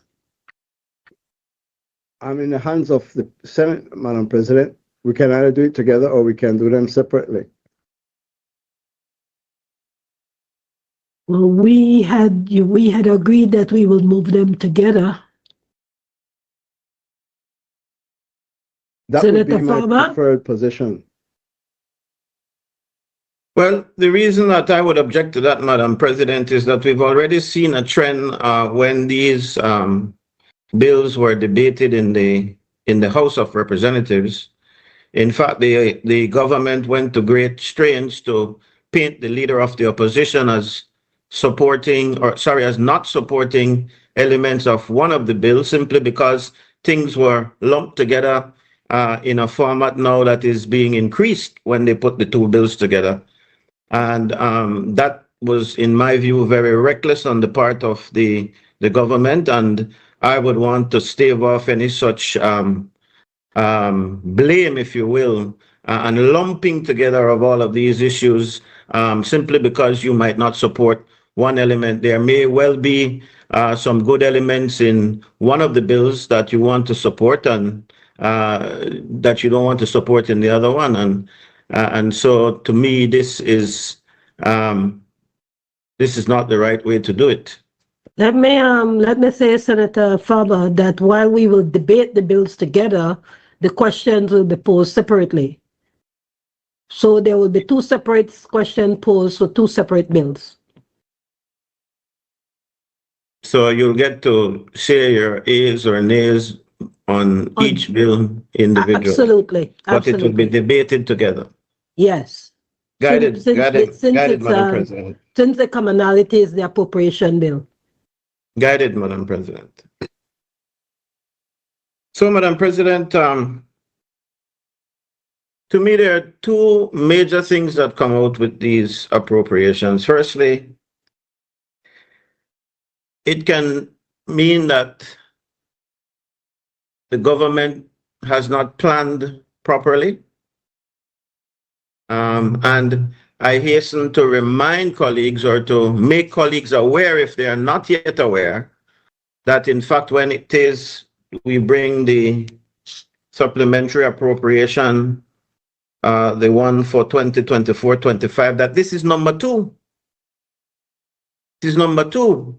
And we cannot lose sight of the fact that there was, during that same financial year, an allocation and a supplementary appropriation that was a whopping $106 million. So if you add that 106 million, Madam President, to the 185 million that the second appropriation supplementary for that same financial year brings, then we're at $185 million over what is budgeted. I don't even know, Madam President, if this is legal. The leader of government business makes the point that they're obliged to bring these matters, and I will agree with him wholeheartedly on that matter. And in fact, my experience in the lower house of the House of Representatives will show that in the past, both political parties that led our government neglected to bring these supplementaries on a timely manner. I remember one time, Madam President, under the leadership of the Right Honorable Dean Barrow, that they brought a slew of supplementaries, probably about 6 or 7 for years, that covered both the PUPs and the UDP's term in office. So when it is that the government identifies as a priority bringing these supplementary, I say kudos to that. I don't want to take that away from them, but the manner in which these bills are brought suggests now that they lack the proper planning. They are incompetent, Madam President, when it comes to putting together a national budget for this country. It is either that, or, Madam President, it is that they are purposefully trying to present figures at the time of the budget presentation to have the budget look rosy and cozy, if you will, and then later on come with these huge supplementary amounts to fix the problems that were ignored when they created the budget.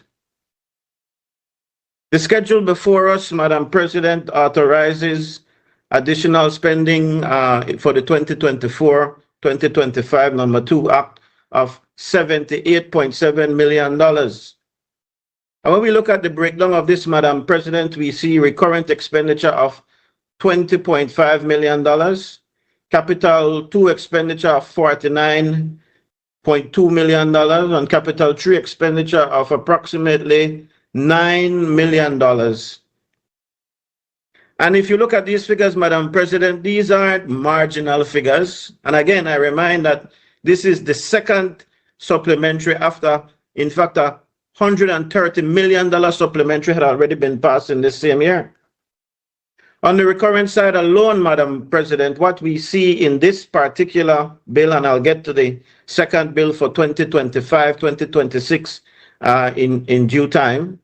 But in this particular bill, we see the Ministry of Finance accounting for over $10 million in additional spending. And you know, Madam President, this is why we need to look at these bills, in my view, independent of each other. Because you heard what the leader of government business says. He talks about the increase in the recruitment of the police officers. He speaks about the increase in healthcare workers. He speaks about the 4.5% salary increase for teachers and public servants. And he would have you believe that this initial amount of $79 million added to the $130 million, if you don't pay attention to the figures, you'd believe that that is the cause for these things. But independent of that, even before we look at the supplementary coming for 2025-26, which include those things that I just mentioned, this government overspent a whopping $185 million. Reckless. It's either incompetence, again, Madam President, or they're intentionally trying to mislead the Belizean people. And then, of course, we can't forget that this was an election year. So it's a year when, of course, we saw people do in the government all sorts of things in order to try to secure the election victory. And I will get into more of that as I proceed. But the Ministry of Finance alone, Madam President, was over $10 million. We saw other increases in health, in foreign affairs, in home affairs, in rural transformation, and in the Office of the Prime Minister.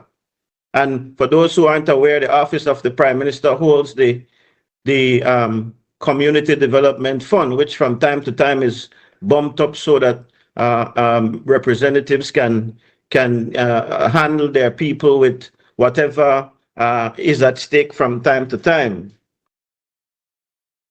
None of these things that I've mentioned, though, Madam President, are new obligations. These are core operations of the government: the Ministry of Finance, the Ministry of Health, Foreign Affairs, Home Affairs, Rural Transformation. They are not new ministries. They're not something that they created so that once the budget was actually being presented in March or whenever it was of 2024, that they could not foresee that these expenses would come up. In fact, again, I point out, and I will keep pointing out, that this is the second supplementary. So they already came, and it would be interesting if we had the time to go back to see what that $130 million in the first supplementary was spent on. Because even after you allocated additional funds for those areas, you'd have to come back a second time in the same financial year to say that you didn't get it right and to ask for more money from the Parliament. Then, Madam President, there are recurrent items like personal emoluments, operating costs, utilities, travel, materials, and grants. Again, these are predictable expenses. So when they were making the budget in March of 20, or the process begins much earlier than that, when they were sitting down to decide on what would be spent in the 2024-2025 fiscal year, they did not know, Madam President, that they would need to have certain emoluments. And in fact, this is an area that we should watch carefully. In fact, in all of the ministries, personal emoluments went up, all of them. I think the judiciary, one we could understand, because I know that there was some clamor from the judiciary for increases, and we saw for the Court of Appeal $422,000 increase in terms of what we pay to the judges. But in the other areas, Madam President, every other ministry. National Security has additional personal emoluments in this supplementary. The Office of the Auditor General, additional emoluments. The Ministry of the Public Service and Constitutional and Political Affairs, additional emoluments needed. The Ministry of Finance, the Ministry of Health, oh my goodness, every single one of the health facilities managed by the government of Belize needed additional personal emolument money. The Central Health Region, San Ignacio Community Hospital, Northern Regional Hospital, Corozal Community Hospital, Southern Regional Hospital, Toledo Community Hospital, Western Regional Hospital. Every single one of these entities required more money to pay salaries. So what was going on? We can only guess. And it's obvious, you know, Madam President, it seems that they went on a rampage to offer people jobs because the election was coming. We have to suppose that that is it, because if it is not that, then they would have to concede that they don't know how to plan, and the whole plan Belize shenanigan is just a joke. We saw, Madam President, where we saw for the police, we see again for the Attorney General's ministry, increase in personal emoluments. We saw almost every district fire service increase in emoluments. The National Fire Service of Corozal, the National Fire Service of Orange Walk, the National Fire Service of Kayan. I'm not saying that these entities do not require additional support, you know, if it is done in an organized, structured way. But this is clearly no structure. This is clearly something that is being done, in my view, Madam President, because it's election and they feel that if they offer the people the jobs and so on, that this will help them to win the election, and maybe it did. But it is reckless on their part.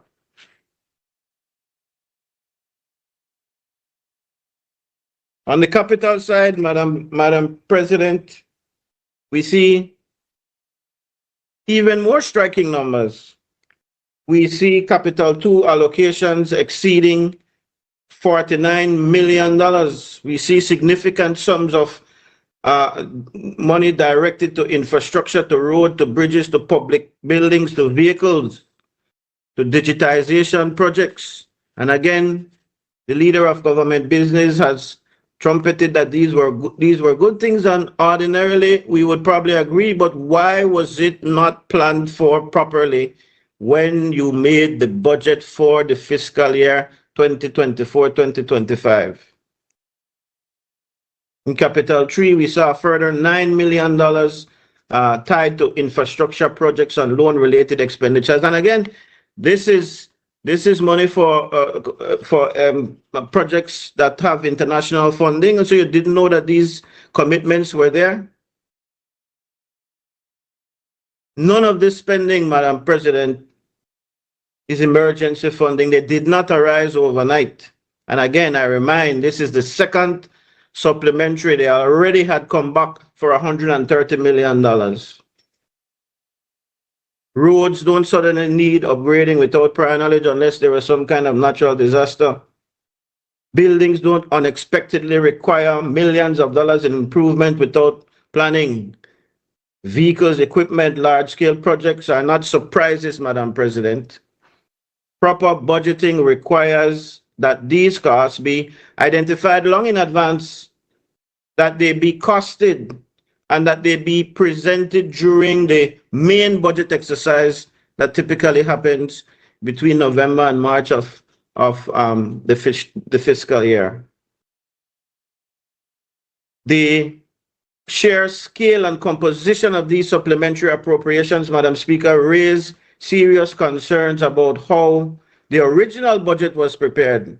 And I hinted to that, but I have to wonder if that process has any validity, if you have to come back and we see the trend clear now. I mean, the fact that these supplementaries are late, give us the opportunity, Madam President, we'll see two of them together here, but it comes so close that in fact we can remember the first one of 2024-2025 being $130 million. And while we're near the end of the current fiscal year, I don't know, maybe the rush to now see it through, Mr. Leader of Government Business, may well be because we have some surprises coming, another surprise coming when the session of Parliament resumes next month. I wouldn't be surprised. Why I hinted, Madam President, that it may be illegal is because the Finance and Audit Act governs how public monies in Belize is spent. And it establishes the national budget as the primary financial plan of the government. It allows for special warrants only in cases of urgent and unforeseen expenditure. And again, this kind of spending that the supplementaries bring don't fall in that category at all. But even when that is triggered, Madam President, under the Finance and Audit Act, even then the law limits such spending to 10% of the allocation for a specific head of expenditure. And so while the government quickly says, yeah, we are doing the right thing, governments in the past didn't do it, and you are right, I concede again, both political parties in the past were not quick. And I will give the administration kudos again for bringing these in a relatively timely manner considering what was done in the past. But they neglect to tell you about the limits that these supplementaries can have. I don't think anybody is paying attention to the fact that, yes, the Finance and Audit Act says that spending must be within 10% of the allocation for the specific head of expenditure. I am willing to bet you that if you look at the 2024-2025 budget that was approved, that if you combine what is in this first supplementary allocation of $130 million, and with the almost $80 million that the second bill brings, that you will see that some of these specific heads of expenditures have far exceeded the 10%, making this kind of spending completely illegal, or certainly against the Finance and Audit Act. I'm willing to bet that that is the case. But they pound their chests, Madam President, and say, well, at least we are trying to do something here. At least we are doing it in a better way than previous governments did. Never mind what the Finance and Audit Act says in its specificity. What the law does do, Madam President, again, is also impose an overall cap on how much the national budget may be exceeded once Parliament approves supplementary appropriations. And if we assume that, well, let me not even go there. Once the Senate and the House approve the supplementary schedules, Madam Speaker, the spending then becomes lawful. But legality, Madam President, is not the only, it's not the same, I should say, as good governance. The Finance and Audit framework assumes that supplementaries are exceptional spending. It assumes that the main budget is credible, and we can say that whenever this government puts forward, given the amounts of monies that they've come for when these issues are not emergency issues, dictate that, in fact, Parliament did not produce, or the government did not present for Parliament to approve a credible budget. It assumes, Madam President, the Finance and Audit Act does that the Parliament will not be asked repeatedly to fix what should have been done properly the first time. And suppose it was that they had brought 15 million or 10 million and they have a second one of a, no, these are huge sums of money. I think the Leader of Government Business conceded that quite readily in his opening remarks, that these are large sums of money for things that are not accidents, that are not emergencies. So whenever they try to paint the picture again that they present credible budgets, Madam President, these supplementaries now exist in fact. 2 from 2024, 2025, but the fact also that there is no one for 2025, 2026, the possibility of another one coming before the financial year is over, suggests that the assumptions that their budget is credible, that collapses right away, Madam President. We are told repeatedly, they sing it like a song, that they have a proper plan, Plan Belize. Plan Belize 1.2, Plan Belize 2.2. They talk, Madam President, to a nauseating level of how well their plan has operated. But what we've seen here, and what these supplementaries do, is just show how weak their Plan Belize is. We are told that the plan guides priorities and spending, yet the numbers before us, Madam President, tells a completely different story. A strong strategic plan should reduce uncertainty. It should improve forecasting. It should align policy objective with realistic costing. It should minimize surprises, Madam President. But instead, the repeated supplementaries expose weaknesses, not strengths. They show that the ministries did not accurately estimate their needs. They show that the major capital projects were not properly integrated into the original budget. They show that the budget exercise has become disconnected, very much so, Madam President, from any reality that we face in this country. This is compounded, Madam President, by the tendency to deflect responsibility. We hear constant references to what previous administrations did or failed to do, and prepare to hear Senator Guerra jump up and talk about what has happened in the past. Prepare to hear my friend, the leader of government business, talk about what has happened in the past. That argument, Madam President, does not hold weight any longer. After several years in office, going on 6 now, this government owns the budget process entirely, the year budget. It owns the estimates. It owns the execution. It owns the overruns. In fact, when they first got into office in the midst of COVID, they completely trashed the existing budget that was there, claimed it was not real, and so they had to do their own thing. Well, since that time, Madam President, they have had 4 or 5 occasions now to present their own budget. And even with their own budget presentation, it signals that they are either lost, confused when it comes to budgeting, or purposefully trying to mislead the Belizean people. These repeated supplementary appropriations, Madam President, undermine the public trust. They weaken parliamentary oversight. There is an intention for why these bills, the supplementary appropriation bills, are brought to the House. It is so that the House can properly oversee the spending. There is a reason why the budget is presented, the General Appropriations Bill is presented to the House of Representatives on an annual basis. There is a reason for that, because the Parliament should have oversight on spending. But rather, we are now seeing that these things come to us after the fact.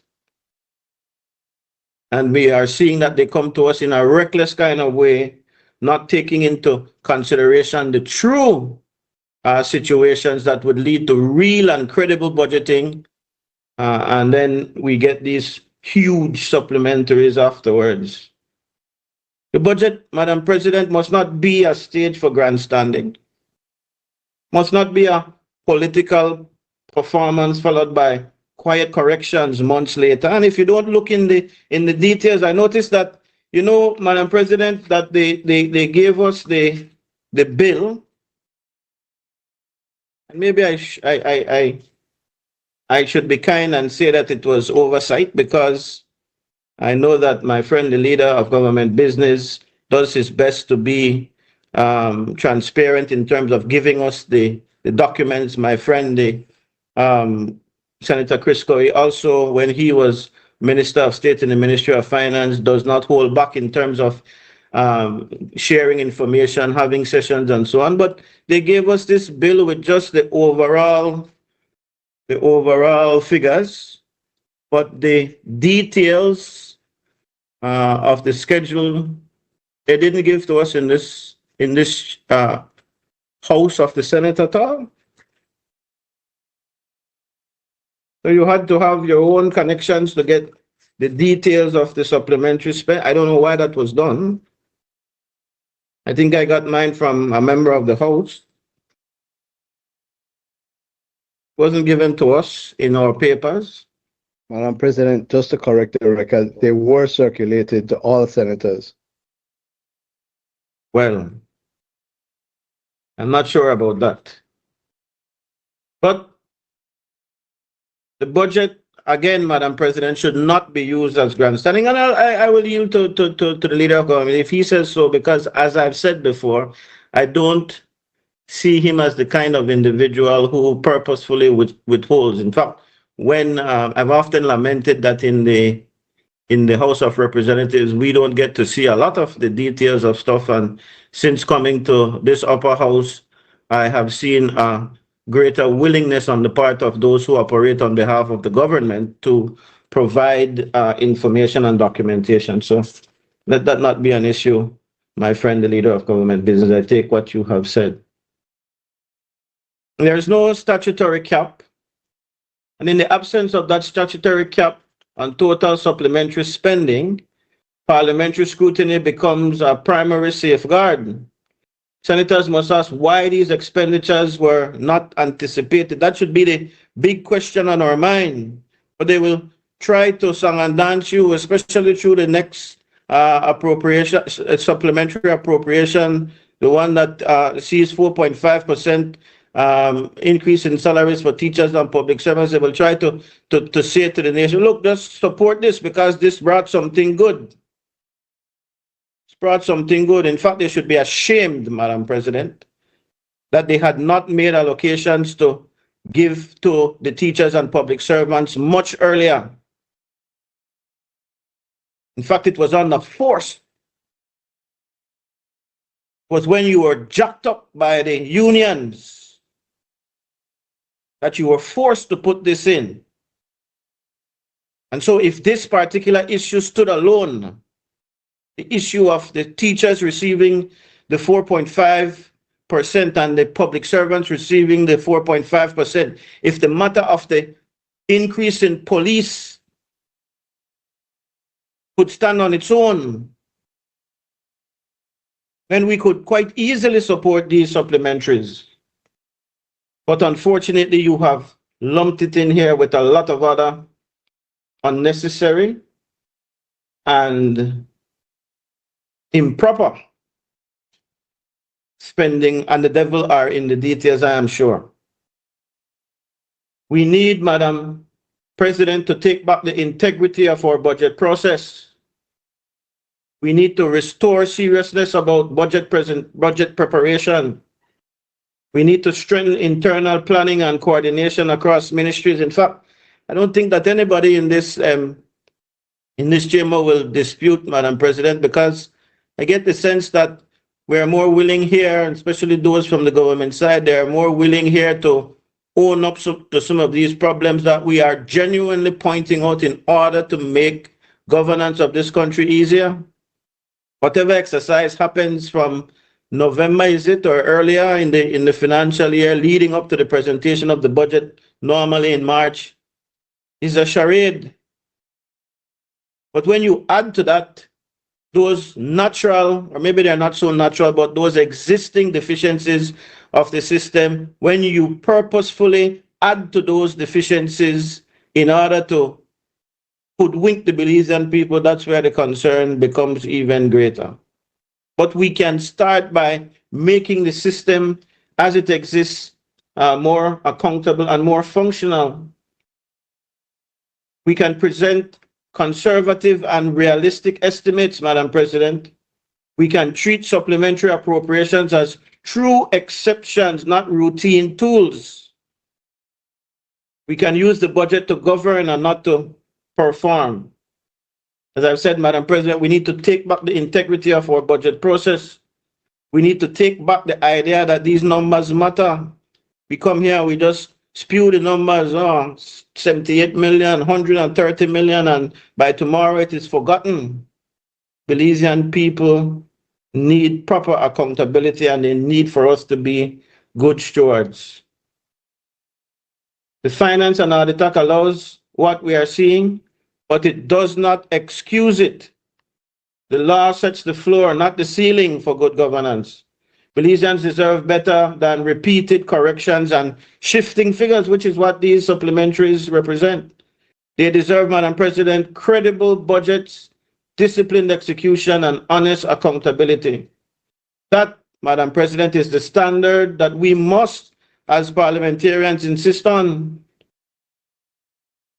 A deeper examination, Madam President, of the supplementary number 2 for fiscal year 2024 reinforces the conclusion that this is not incidental or emergency spending, but it is a systematic, Madam President, a systematic correction of omissions from the original national budget.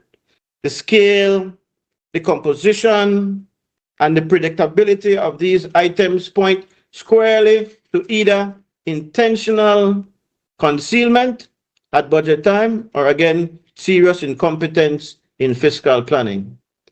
And let's look at the judiciary, Madam President. Again, one of the most stable and predictable arms of the state. The Court of Appeal received supplementary allocations of $180,000, $242,963 under personal emoluments, and I went over this again, and maybe there are good reasons for that given the insistence of the judges, but we must have been able to plan for this. The judges never just wake up and start to agitate, just like the teachers and the public servants never just start to wake up and agitate. If you are a responsible, productive government, you would have foreseen these things and planned accordingly in the national budget. Their contracts, their remuneration and allowances are well known in advance. These sums were required to meet existing obligations. Then the original budget knowingly understated the true cost of running the courts. And if you don't apply this to the judiciary, apply it to every other sector where emoluments have gone on. The Auditor General Department presents an even clearer example, Madam President. Belize City, under this department, required an additional $186,552.25 in personal emoluments. Don't know why. Belmopan, another $45,593.24. The irony here, Madam President, is unavoidable. The very office charged with auditing government's financial management and should whip the government into shape and say, listen, do the right thing and present the right figures and be accountable, has evidence, Madam President, of budgetary mismanagement. Staffing structures in the Auditor General's department are neither experimental nor volatile. Either the Ministry of Finance failed to capture its own payroll accurately, or it deliberately deferred these costs to be regularized later through supplementary approval. And let's look at that deliberate intention for a minute, because the question might arise, why would they deliberately do that? Because, Madam President, because the government and the Prime Minister likes to paint a rosy picture when the budget comes around. If you listen to him, everybody is working. If you listen to him, there's very little inflation. If you listen to him, the economy of our country is booming. Everybody is booming. Nobody is left behind. What was their catchphrase during the 2020 elections? Everybody for win. Well, everybody is clearly not winning. What you could have used in a grocery store, what you could have gotten for $100, the simple things have increased, have doubled in price. Something that used to cost on $2, $3 now costs $7 and $8. But if you listen to the Prime Minister, you listen to them when the time comes, when he presents the budget, everything is rosy, rosy, rosy. So there is intent, in my view, and in many of the residents' view, Belizean citizens' view, that the budget is only intentionally made to look good, and then later on we receive the real repercussions of what is happening in our economy, and then we try hurry it through, like we're trying to do today. Put the two bills together, lump all of the thing then, you know, and just we have to get it through now. And whether it came today or it came 3 months ago, it still describes what I'm saying. Still very much describes what I'm saying. If we look at the Ministry of Health and Wellness, the pattern repeats itself, Madam President. Almost mechanical consistency again. Central Health Region, Northern Region Hospital, all of them people require additional emoluments now. The most politically sensitive example appears, though, Madam President, under the Ministry of Home Affairs and New Growth Industries with the police recruitment, $2.2 million. And I say it's politically sensitive because you would think, in fact, what they will say, I can tell you what they will say. You'll hear my good friend Senator Guerra jump up in a minute. You'll hear the leader of government business. You might hear others tell you, well, this is needed because crime is so much out of hand. It's a band-aid fix. It's a band-aid fix because you're not targeting the root causes of crime. And don't tell me about what the last administration do either. You wanted the job. And in fact, you said, I could hear Karimu saying in my mind from before 2020 to talk about all that could have happened. And what has he done? And what has the government in general done to curb the problem of crime? Put more police officers out there with a little bit of training. Nice. Could you check to see if my thing is different? A little bit of training. I'm hoping that it will solve the problem. It's cosmetic. So we dare not, and I caution any other senator who will come after me and speak. We'll not talk about that 2.2 million when they put for police, because if you talk about that 2.2 million, it would mean that you're against the crime fighting efforts. You're talking against the police officers. That's what they will say. But the truth of the matter is, even with these additional allocations, crime not gone down. I don't care what the Commissioner of Police say with their statistics. And in fact, just over the weekend, 12 shots were shot right outside my door in the middle of the night. 1:20, I was awakened by 12 gunshots popping off, ringing off right within 100 yards of my door. In fact, 5 feet away from my vehicle parked on the street. And I reside on the north side of Belize City,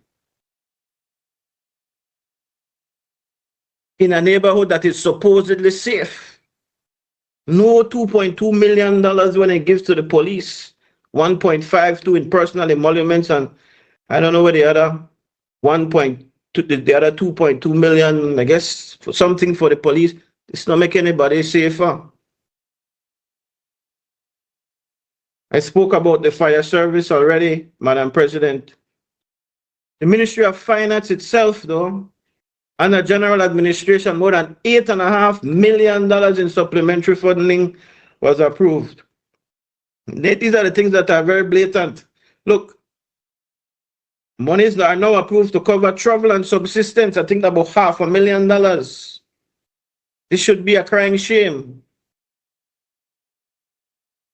Multiple tranches for operational costs, maintenance costs, $4.5 million for contributions and subscription. Nothing where we just giant either, you know.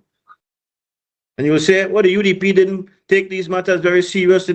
So we have a lot of back payments for subscriptions to these entities that we belong. Well, you may know that 5 years ago. Why wasn't it put in the budget in March of 2024? Then there are routine things like electricity bills. Again, official travel. These are not unforeseen contingencies, Madam President. The fact that they appear in these supplementary appropriations bill confirms, it tells us that the original budget did not present a full and honest picture. Either that, or they're now increasing travel to gallivant all over the world. This is a very traveling government, that's true. They travel all over the place. In any given week, 4 or 5 ministers, they're all over the world. You don't believe me, check for yourself. But they tell the teachers and the public servants there is no money for the increase. The Prime Minister absolutely said there is none. And they withheld as long as they could have. Before you jump up and talk about the UDP record, the UDP, for the record, gave the teachers of this country and the public servants a salary adjustment of over 30%. That is the record of the UDP, in case you want to talk about it. It was planned in incremental phases. The only time that the teachers gave the government trouble, I think there was a hurricane or something, and the Prime Minister attempted to say, well, we can't pay this year, and that was the trigger, because the Prime Minister said we have these other expenses because of a natural disaster, and we can't make good on the portion of the adjustment that you asked for. That's not the case with this government. They didn't plan to give the teachers anything. They didn't plan to give the public servants anything.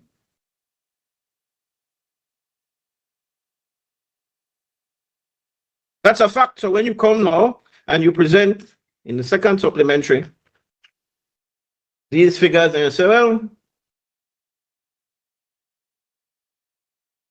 well, the government is doing this for the teachers and public service. You lie. You never intended to do that. I will just highlight again, Madam President, in order to save time, because the same argument applies for the second supplementary appropriation that is before us, that of 2025, 2026, and this one I think is even more.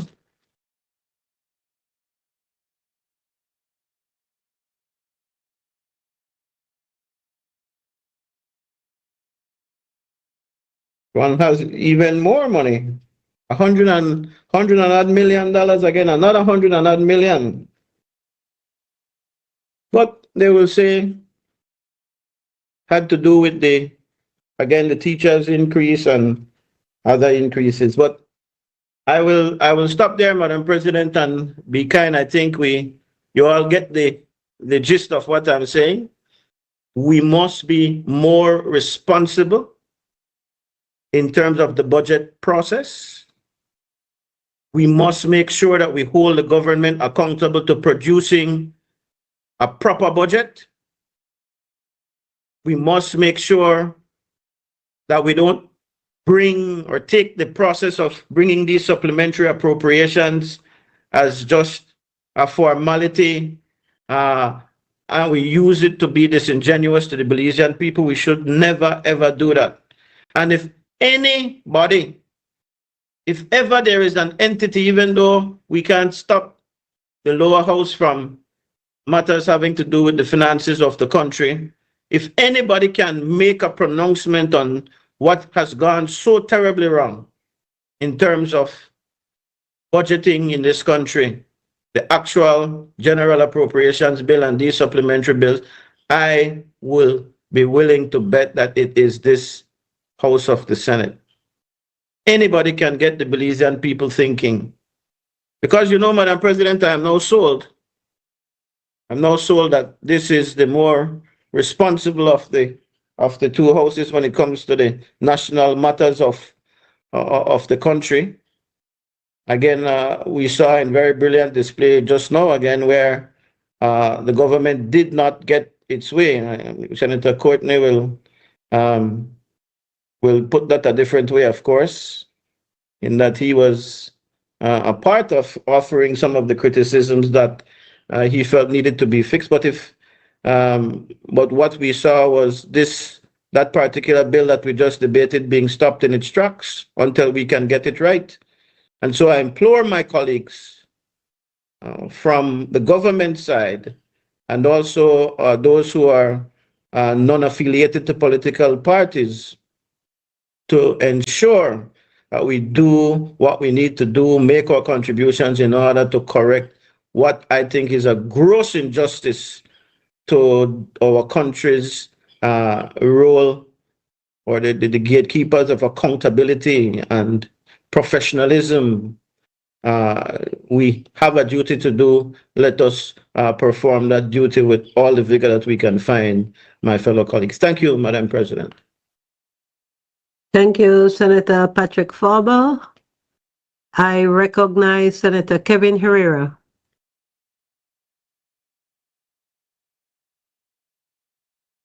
Thank you, Madam President. I'm still adjusting to this virtual setting. Madam President, allow me to just make a few remarks on the two supplementaries that are before us. I'd like to state before I start that I want to look at it at a high level rather than getting into much of the details that would be contained in the detailed submission that was sent along with the papers, Madam President. But more so, Madam President, I want to raise the issue of the various balance that we try to achieve when we're presenting these budgets. And I'll address the 2024-2025 one first, Madam President. The budget was for $1.5 billion and in revenues. There was a total of $1.6 billion in projected expenditures. And then in terms of recurrent expenditures, there was $1.17 billion. Madam President, under Cap 2, there were $276 million projected, and Capital 3 was $146 million projected. Now, what we have before us, Madam President, today is $20 million, and I can't say proposed because this has been spent already. $20 million. This represents a 1.7% increase over the recurrent expenditures projected in the budget. Under Cap 3, it's for the we have the supplementary that is before us is for $49 million in Cap 2, and that represents a 17.8% increase over what was presented in the budget. And then under Cap 3, there's an $8 million proposed, and that again represents 5.4. So the overall figure, Madam President, is $78 million. I think that both Senator Courtney and Senator Faber went over those. Now, this $78 million represents 6.6% increase over what was projected, Madam President. And if we look at the budget further for 2024-2025, Madam President, you will note that there was a projection of an overall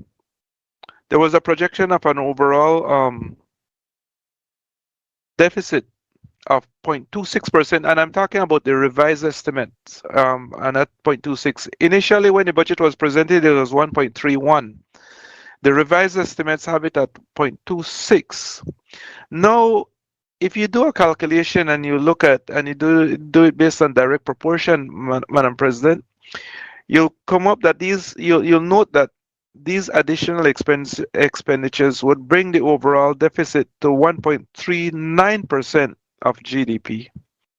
Now, I mention that simply because when you're looking at these overall deficits, these have to be financed somewhere, and again, it would be interesting to, and perhaps Senator Koi can take us over this in terms of how this gap would have been financed. Because you're looking at, you're putting on expenditures on, you're putting on additional expenditures and in addition to what was presented in the revised estimate. So it would be interesting to see how this was financed.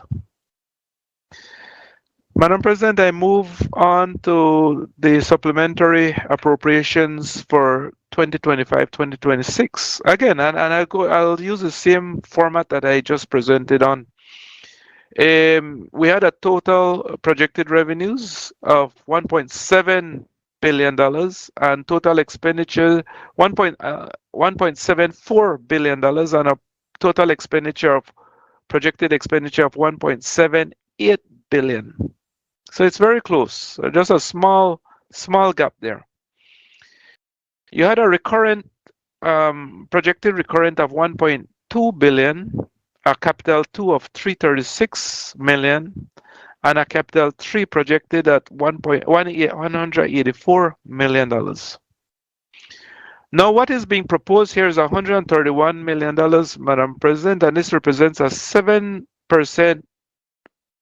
increase over what was projected. The recurrent is $30 million, and that's a 2.4% increase over what was projected in a recurrent. There's $74 million in the supplementary for Cap 2, and that represents a 22% increase over what was projected. And then under Cap 3, there's a $27 million being proposed, Madam President, in a supplementary, and that represents a 14% increase. And like I said, total $131 million is what was mentioned before, and this represents a 7% increase, like what I had also mentioned. Madam President, the overall deficit that was presented at budget was $41 million, which represented a 0.6% of GDP. If we do the calculation and we look at the additional 131 million, I calculate that the overall deficit now is 2.5% of GDP. Again, just using simple direct proportion in terms of calculating it. And perhaps if I'm off on any of those numbers, perhaps Senator Courtney can correct me Senator Koi can correct me when he makes his presentation, if he does. Again, Madam President, these all increase the expenditure part of it. We haven't seen the counterbalance on the revenue side on it. And so my question is how would this these expanded deficits, how would that have been covered? I mean, were they covered in terms of increased collections? Were they covered in terms of additional borrowing? I'd like some clarifications on that. And like I said, Madam President, my presentation, I wanted to go high level with it. And so I'm not getting into any of the line items and the detailed line items. I think that I think Senator Farber did quite a bit of that in his presentation. But overall, I think that when we look at budgets in March or April, Madam President, we spend a lot of time trying to strike this balance. And then when you look at these supplementary expenditures that, and in many cases we look at it after it has taken place, you wonder, why all the effort in March or April to try to strike that balance when all of this is open up to all these millions of dollars that are being overspent. And so I'll close with that, Madam President. I'd like to get some clarity on the questions I raised, perhaps when the other speakers from the government side rise. Thank you, Madam President. Thank you, Senator Kevin Herrera. Is there any other senator who will be making an intervention?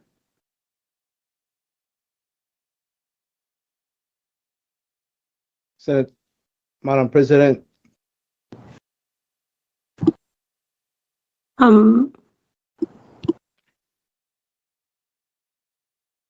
Madam President, may I?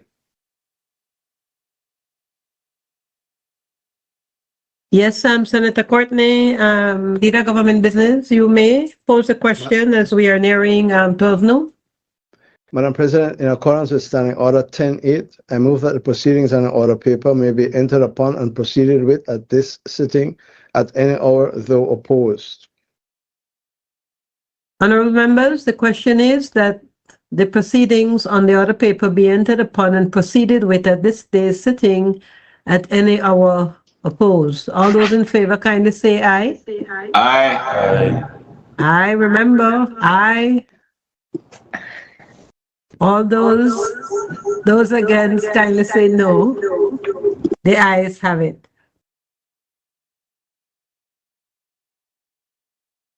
Well, is there any other senator wishing to make an intervention on this particular bill or bills?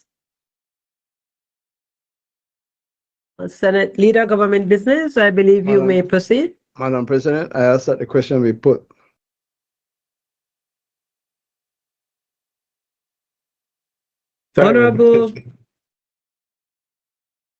Honorable members, the question is that the bill for an act to appropriate further sums of money for the use of the public service of Belize for the financial year ending on the 31st day of March 2025 be read a second time. All those in favor kindly say aye. Those against kindly say no. The ayes have it.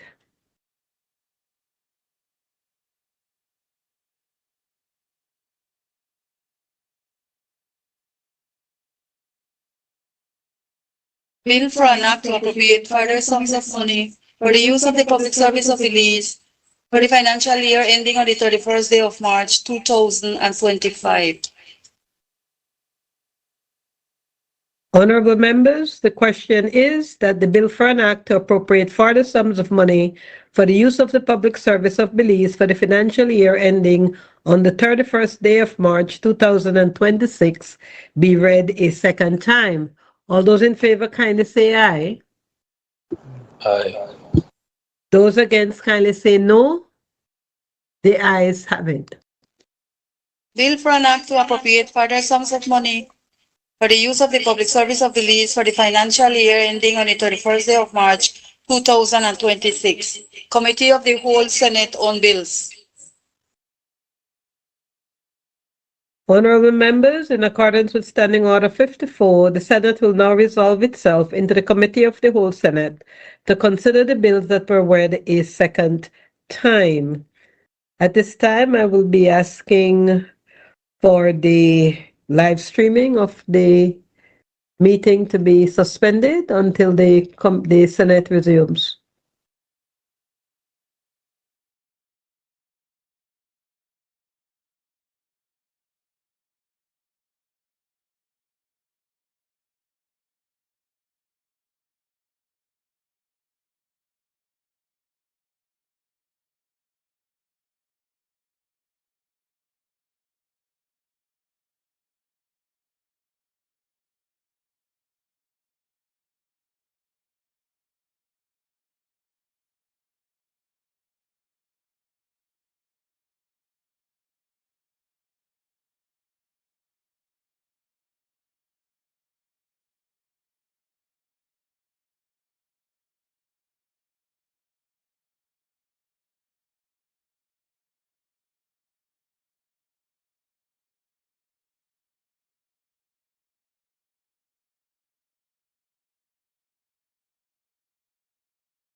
Wait,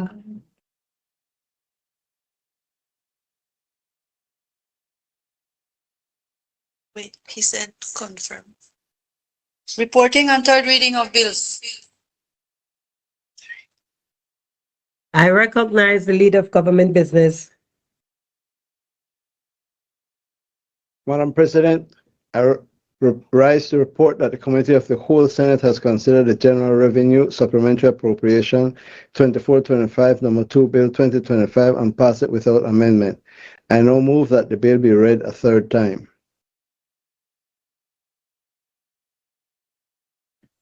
Honorable. I rise to report that the Committee of the Whole Senate has considered the General Revenue Supplementary Appropriation 2025-26 Bill 2025 and pass it without amendment. I now move that the bill be read a third time. Honorable members, the question is that the bill for an act to appropriate further sums of money for the use of the public service of Belize for the financial year ending on the 31st day of March 2025 be read a third time. Honorable members, the question is that the bill for an act to appropriate further sums of money for the use of the public service of Belize for the financial year ending on the 31st day of March 2026 be read a third time. All those in favor kindly say aye. Those against kindly say no. The ayes have it. Bill for an act to appropriate further sums of money for the use of the public service of Belize for the financial year ending on the 31st day of March 2025. Bill for an act to appropriate further sums of money for the use of the public service of Belize.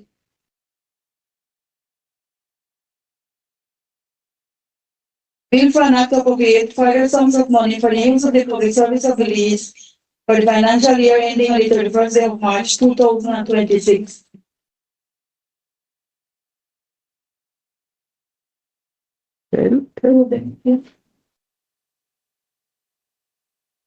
So you have to mention adjournment, so. No, I don't. Yes. Acknowledge. Madam President, I move that the Senate do now adjourn.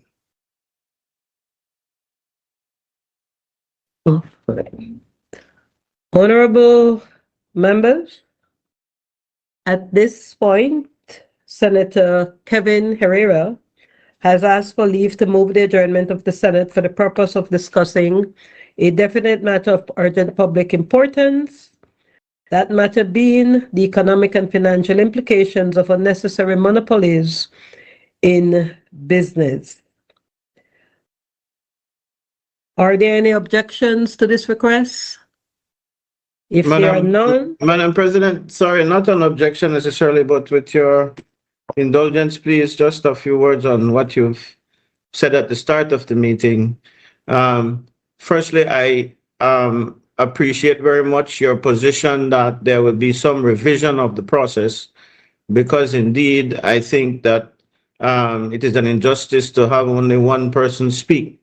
And I do feel for my colleague, Opposition Senator Honorable Gabriel, who indicated from the last meeting that he had this issue to present and in fact was told that he should bring it at the next meeting. So despite the fact that he submitted the request to do so and it fell in a lineup, I think we were all very much aware that he intended to bring this matter. It was something that you suggested that he do. And while he may not be pursuing it further, I assume, I just wanted to place on the record that I do believe that the current way it is being done is not giving justice to colleagues. And I'm happy to hear that you, Madam President, will be reviewing this process with the hope of making it better for members of this Honorable Senate. Thank you. Thank you, Senator Faber. Let me also state that the Senate was on recess, and at the last meeting of the Senate, we did indicate to Senator Zetina that there was a process based on the section that he made the application on, which was 11.2, And therefore, it was a requirement for us to send that request to the minister responsible so that that minister could then indicate which senator in the Senate would have replied on his behalf. Because we are on recess and this request came in from the leader of government business in accordance with standing orders for us to have a meeting within the recess period. That letter has not gone yet, so we were under the assumption that we will proceed with it, with that particular letter, once the recess was over. And so I do take your point, and I appreciate the fact that we are going through a process where we're seeing where more and more there are requests under particular standing orders. And so we're hoping through the revision of the standing orders, as well as setting in place some technical guidance for future practice as it applies to the standing orders. So thank you. But I just wanted to share that it was not that it was forgotten. It was simply that the request had come in under 11.2. And so when his request come into under another section of the standing orders, it came in at a time, as I reported a little earlier, it was the third in line in terms of the lineup as to how they came. So I just wanted to share that it was not in any way ignoring his request to speak on the adjournment. It's just a matter of moving according to our processes. Leader of Government Business, you wish to say something? I crave your indulgence, Madam President, and just in your defense to clarify for the Honorable Senate that the interpretation of this standing order did not begin with you. It in fact preceded your assumption of office, and from my recollection, it was Senate President Lee Mark Chang who was advised that that is the way the standing order is to be interpreted. I'm not making a political point. I'm simply saying that it didn't begin with you. And I also, like Senator Farber, welcome the revision of the standing order so that we can make the as many people who wish to speak on the adjournment. Thank you, Leader of Government Business. I now pass the floor to Senator Kevin Herrera. Thank you very much, Madam President. Madam President, I rise today to speak on a matter of grave national importance. A proposed move that threatens to dismantle 20 years of digital progress and competition in Belize. I start with a quote that I will also close with, Madam President. The people of Belize deserve better than a return to the past. I speak of the proposed acquisition of SpeedNet by Belize Telemedia Limited. We are being sold a narrative of efficiency, Madam President. We are being promised a strategic consolidation. But let us peel back the corporate jargon and call it what it truly is, the state-sponsored execution of competition in the telecommunication sector. History is a tough but effective teacher, Madam President, and the history of the Belizean telecom monopoly is a story of high prices and pain with telecommunication rates. So we don't forget the late 1990s, Madam President, when BTL enjoyed a profit margin of over 50 cents on every dollar in every revenue earned. And these records, BTL published its financial information from all the way back, Madam President. While on every dollar in revenues, they enjoyed a profit margin of over 50 cents, even while Belizean families were pleading for rate relief that never came. I remember that era vividly in the late 1990s, Madam President. It was very early in my professional career at the time. We were representing Western Union, actually, and I'll give you this story. We had installed a satellite dish intended solely for emergency digital transfers during national emergencies, Madam President.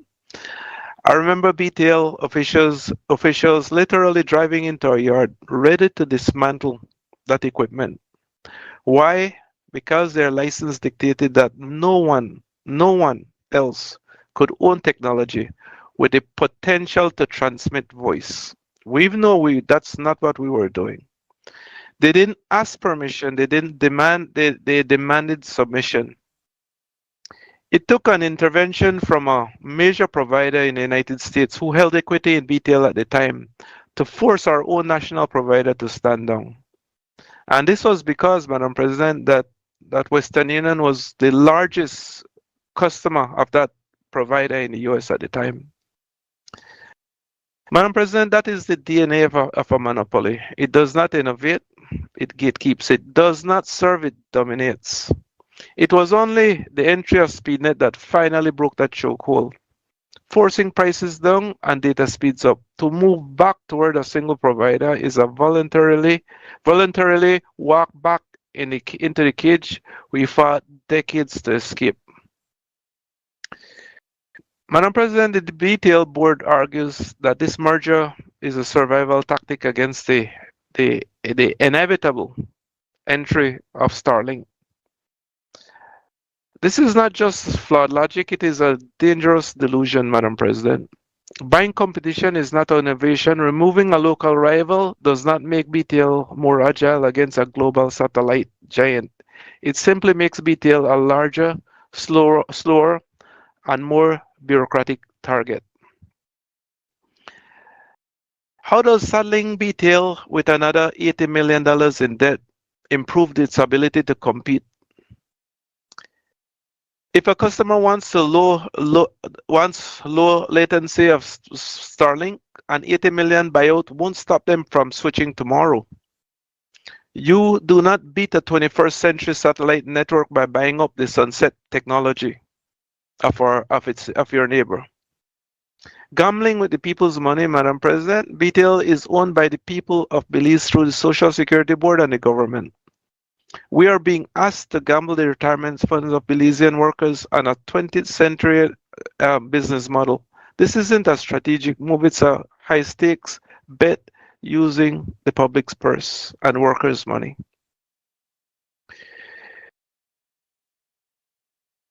Our BPOs, our students, our business community, Madam President, depend on affordable, redundant internet. Over 60% of our economy is service-based. By creating a super BTL, we are handing a single board of directors the power to dictate the costs of doing business in Belize. Competition is the only regulator that never sleeps. When you kill competition, you kill the drive to be better. We are creating a single point of failure. A super BTL falters, our entire economy will also falter. Madam President, we cannot allow efficiency to become a euphorism for control. We cannot allow a fear of global technology to drive us back into the arms of our domestic monopoly. I call upon the Senate, if we're ever called to deliberate on this matter, Madam President, that we look out for the Belizean consumers, that we look out for business, that we look out for the future of this economy. Like I said, over 60% of this economy is based on services. The platform on which services operate is a good a good, efficient, and effective telecommunications infrastructure. I call upon the regulators to remember that their primary duty is to the public, not to the balance sheets of a state-owned enterprise, Madam President. Let us not be the generation that sold our competitive future for a short-term illusion of stability. I stand firmly against this monopolization. Our people deserve a choice, our economy deserves a chance, and our future, like I started out, Madam President, deserves better than a return to the past. Thank you, Madam President. Thank you, Senator Kevin Herrera. So as we come to the end of our virtual meeting, Madam President?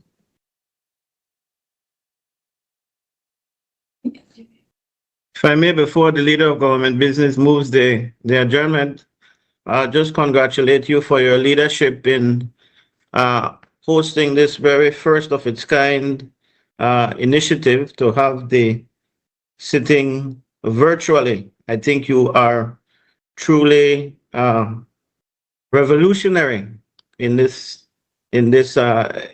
effort, and I note that again we have done so before the House of Representatives has done it, albeit it would have been far more difficult given their size to do it.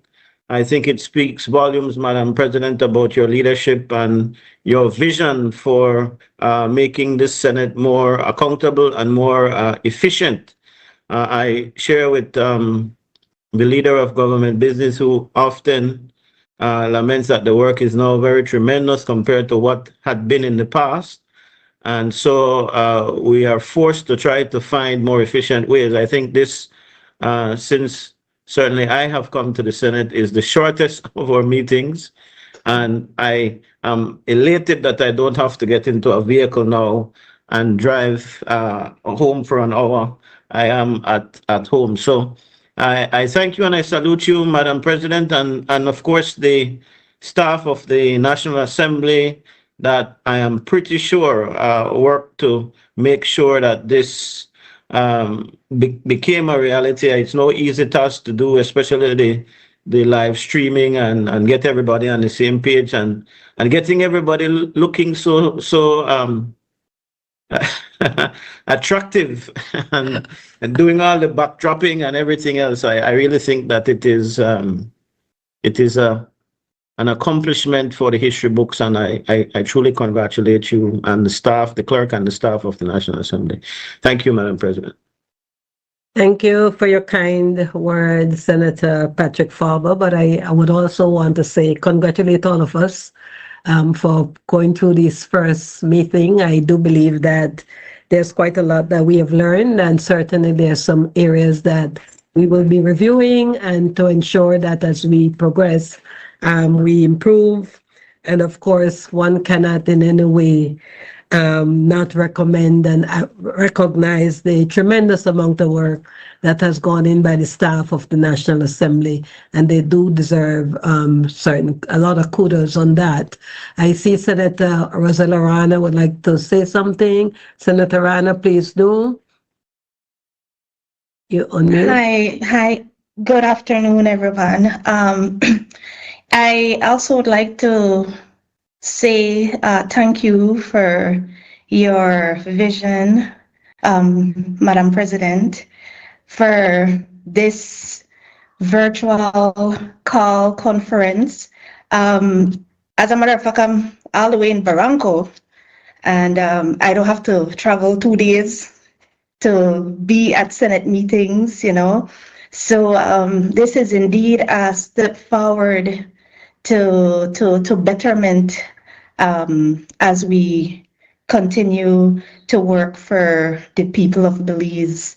So congratulations, and Happy New Year to everyone. Happy New Year. Thank you.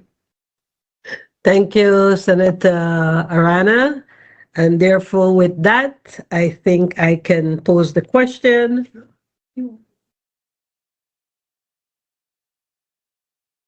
Senator.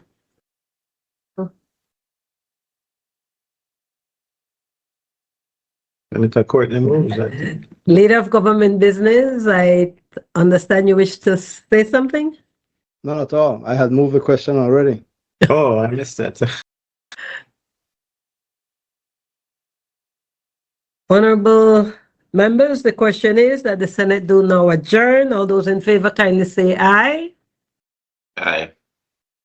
Those against kindly say no. The ayes have it. The Senate now stands adjourned. Thank you all. Thank you.